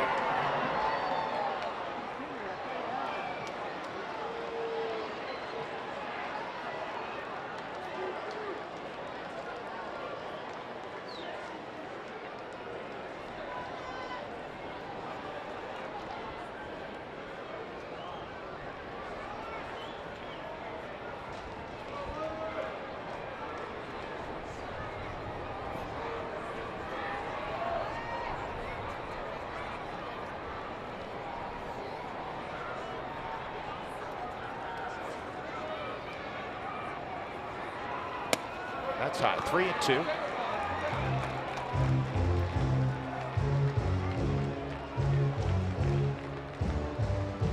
Joe Blanton's probably getting a little more work than he bargained for.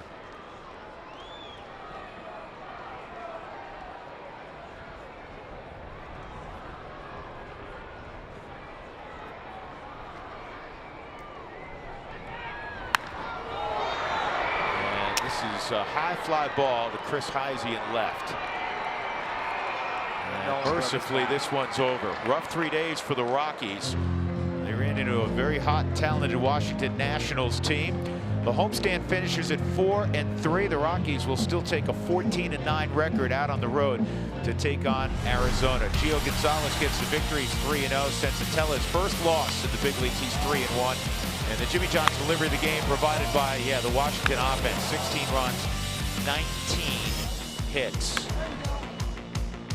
They were terrific all series long. Once again, the final score 16-5. Washington has knocked off the Rockies on this Thursday afternoon. We invite you to stick around. Mark Stout and the gang will have the post-game show right after these messages. Take care. We'll talk to you from Arizona, everybody.